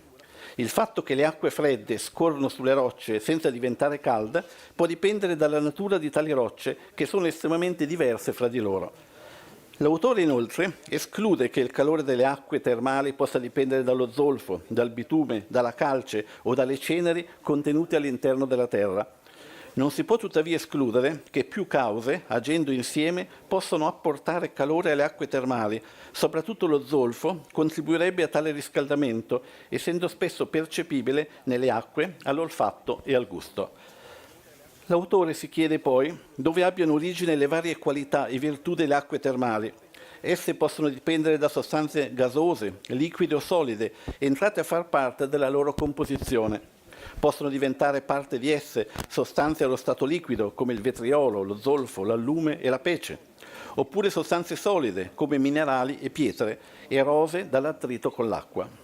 Fanno però parte delle acque termali anche delle sostanze gasose, come si evince dalle esalazioni odorose di talune acque. Sostanze gasose potrebbero inoltre essere già presenti nei minerali e mescolarsi all'acqua che passa vicino a tali minerali. Inoltre, in alcune acque, la parte minerale è più consistente, come appare dai residui minerali che si trovano nei canali dove scorrono tali acque. Alcuni potrebbero obiettare che se davvero le acque termali avessero una grande quantità di minerali, dovrebbero essere dense e torbide. A tale obiezione l'autore ribatte che le particelle minerali sono minutissime e sempre in movimento, così da essere invisibili ad occhio nudo, come l'acqua del mare, che risulta chiara anche se densa di sale. Vi sono comunque delle acque più fini e sottili perché con minori quantità di sostanze solide. Un'altra obiezione potrebbe essere quella che i metalli sono troppo consistenti per permettere una disgregazione in minute particelle. L'autore ricorda che l'oro si può trovare nelle acque ridotte in polvere. Alcuni metalli poi potrebbero primitivamente essere così consistenti e solidi come appaiono una volta estratti dalle miniere. Inoltre le rocce minerali possono essere erose sia dalla caduta di gocce d'acqua che dallo scorrimento sopra di loro della massa di acqua.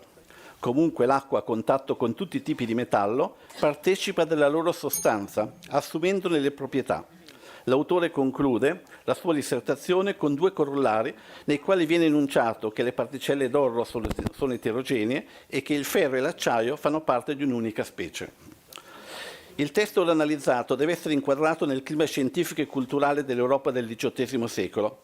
Vi era allora tra gli scienziati un diffuso interesse circa l'origine della Terra, la formazione del territorio, mari e laghi, pianure, colline e montagne, l'interpretazione di reperti naturali come i fossili, lo studio delle miniere e delle acque sorgive, Il campo medico-biologico era allora dominato da due differenti scuole, la scuola iatrochimica, che interpretava i fenomeni naturali come eventi meccanici da studiare con l'ausilio della fisica e della matematica, secondo il metodo sperimentale di tipo galileiano, e la scuola iatrochimica, che poneva alla base di tutti i fenomeni naturali le reazioni chimiche evidenziate dalla fermentazione e dalla effervescenza.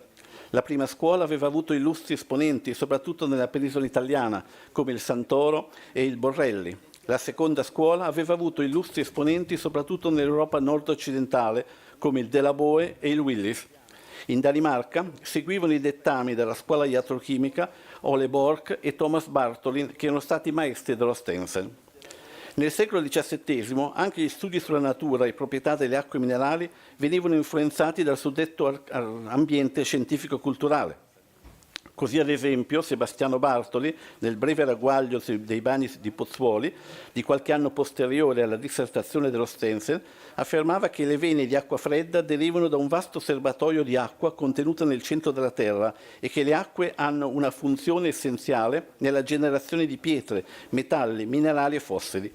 Lo stesso autore affermava che la qualità delle acque dipende dalle miniere, ma anche dalla diversità delle terre per le quali scorrono, mutandosi quello spirito minerale o solfureo secondo il corpo che tocca, donde con evidenza si scorge che lo stesso spirito col tocco di diversi corpi riceve diverse alterazioni.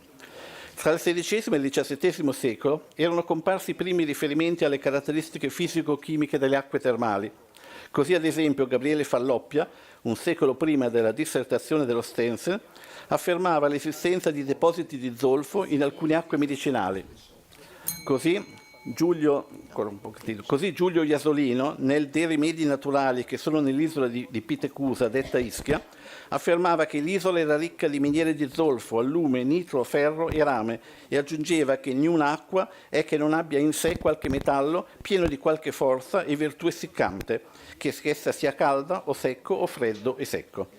Così, infine, Francesco Maria Vannozzi, nel De Acque Minerali, studiava la fonte di Castel Trosino presso Ascoli Piceno e classificava tale acqua sorgiva come solfurea dopo analisi organolettica e chimica, evaporazione e distillazione. Così ancora il Bartoli, nel testo prima citato, misurava le caratteristiche fisico-chimiche delle acque della zona flegrea, rilevando temperatura, odore, calore e sapore, sottoponeva poi le medesime acque ad analisi chimica tramite distillazione e aggiunta di sostanze. Verso la fine, nel secolo XVII, in campo strettamente medico, la scuola iatromeccanica sosteneva che le acque termali, assunte per bibita, agivano sulle caratteristiche fisiche degli organismi, potendo allungare o accorciare le fibre, restringere o allargare i pori, facendo passare attraverso le strutture biologiche le minutissime particelle di cui erano composte. La scuola iatrochimica sosteneva invece che le medesime acque introdotte nei corpi viventi agivano sulle fermentazioni dell'organismo, sulla concentrazione dei sali, sull'acidità del sangue.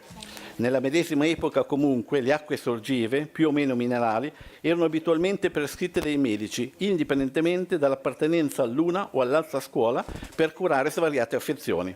Visto l'interesse che la cultura medico-biologica dell'epoca mostrava verso le acque sorgive e il loro possibile impiego in terapia, risulta comprensibile come lo Stenzel, quando era ancora studente, abbia scelto le acque termali come argomento di una dissertazione universitaria. Grazie per l'attenzione. Gracias, Dr. Aliberti. It's finished our session. Now, if you have some questions. No. Sarà ancora Bielorussia. Ah, Bielorussia. Yes. It's Online. not on the online. Yeah. Dovrebbe esserci online. But it's not writing here. The next presentation. Simona, vai. Per Bielorussia.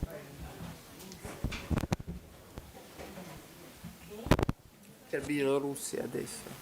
Per Bielorussia? Bielorussia perché non ci sarà online. Dice che c'è un video dell'Uzbeki e non c'è niente di Bielorussia. Bah, non so. Tanto per il momento adesso dovrebbe presentare la Repubblica Bielorus, adesso si chiama Bielorus, ex parte sicuramente dell'Unione Sovietica, ma dopo 1991 è diventata un paese. paese di 4 milioni di abitanti e molto ricca di risorse naturali, soprattutto dell'acqua, l'acque fredde. Purtroppo adesso come sabato lì in Minsk non lavorano le istituzioni, non possono andare online e adesso se ci sono le foto io le farò vedere, se non ci sono le foto allora niente, potete credermi, ci sono tante, non è colpa mia perché online non potevo entrare, ma è molto ricca di acque minerali fredde, praticamente la Bielorussia è la frontiera con la Polonia e chiaramente ci sono? No? Vediamo adesso se c'è, vediamo. E tutte le acque minerali si trovano a profondità, ecco qua si vede già un po', è scritta anche in inglese, e voi vedete i paesaggi abbastanza, diciamo così, ampie, ci sono tante campi e anche foreste, e questa che definisce ci sono anche tante acque, proprio laghi e laghette, e questa che definisce la formazione di quelle acque minerali molto azioni molto favorevoli per l'organismo. E alla base potevo andare avanti, dai. Ah, io faccio, ecco qua no.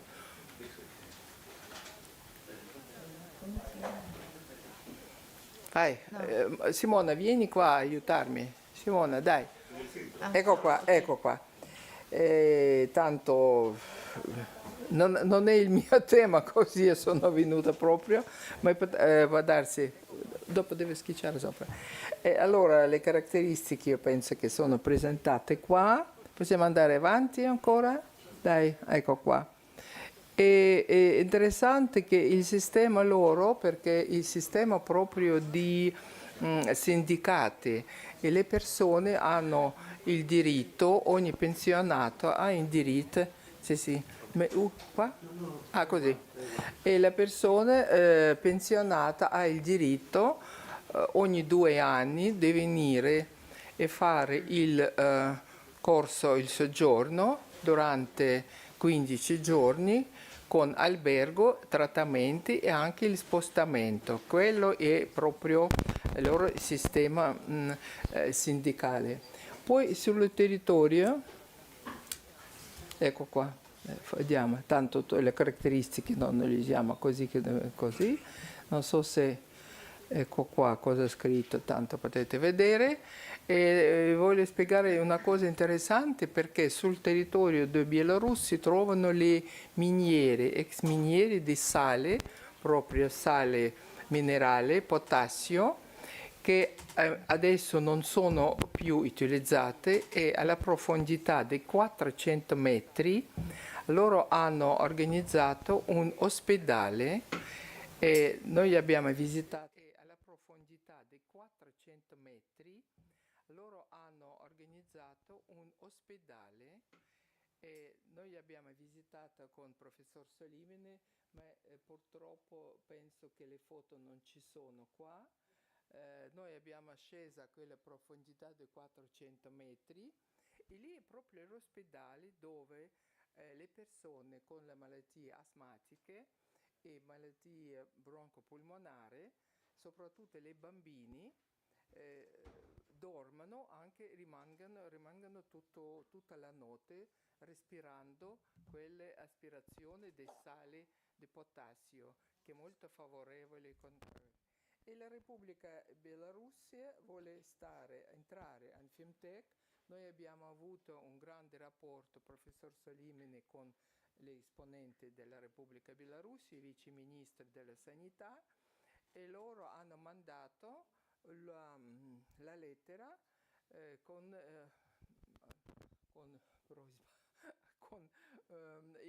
per entrare all'FMTEC. Io penso che adesso noi discutiamo al comitato esecutivo e se questa soluzione sarà presa.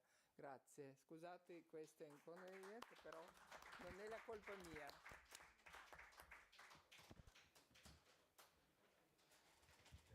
Thank you, Natalia, for information about Belarus. Thank you. Thank you. Finished? Yeah, our session finished. Thank you for your attention and good luck, all people. I don't know if now we have some time for questions and answers. If someone from the audience would like to point out anything, or we have some minutes till the bus is leaving, so I don't know. ¿Algún tiempo para presentar alguna pregunta, observación?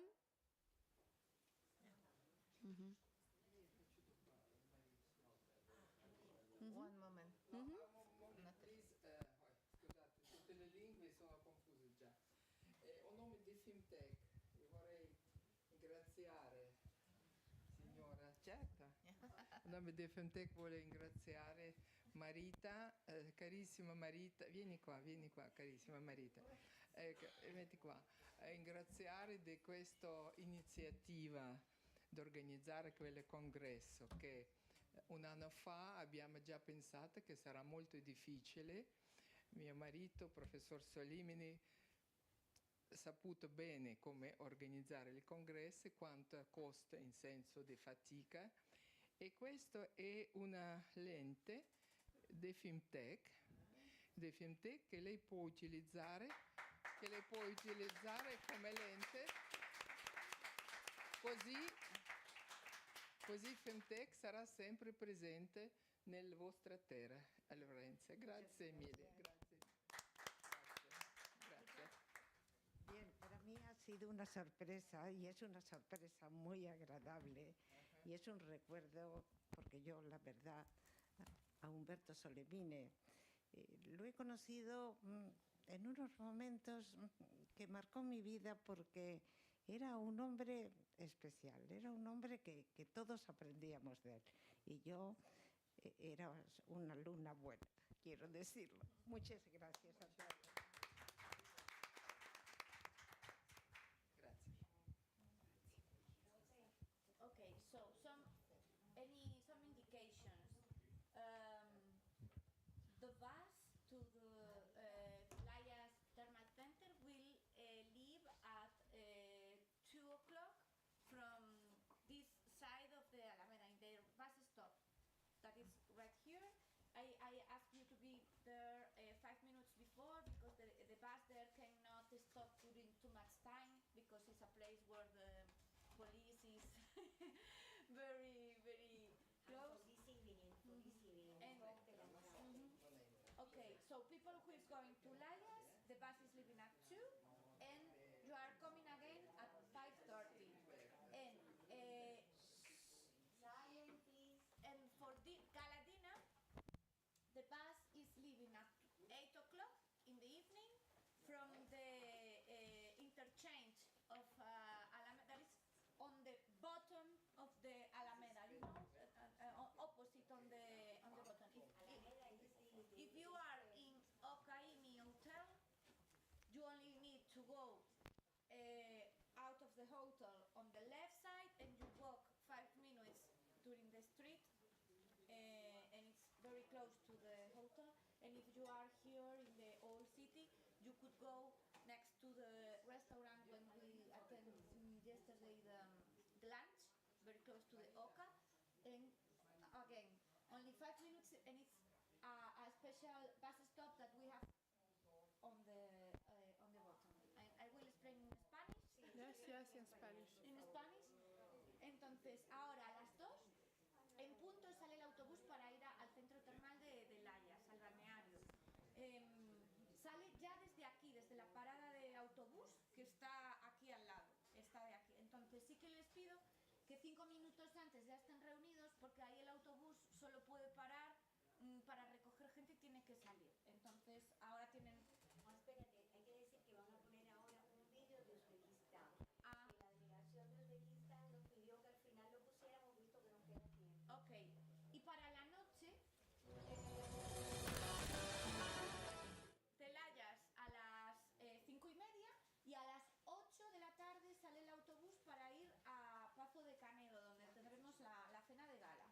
el autobús para Pazo de Canedo sale a las 8 del intercambiador de la Alameda, que esa es la parada de autobús específica que está después de la Alameda. Si están en el Hotel Oca, solamente tienen que salir a mano izquierda, caminar ni 5 minutos por esa calle que está debajo del Hotel Oca y ya llegan. Y si están aquí en el casco histórico, bajan hasta el Hotel Oca y después giran y es nada, el IMI, o lo que el IMI, Oca IMI Spa. Después de Pazo... ¿Camino del Palacio de Diputación? Sí, por debajo. También se puede cruzar simplemente la Alameda, sí. Pero bueno, me refiero porque para el hotel es una mejor referencia, ¿no? Pero simplemente ese intercambiador de la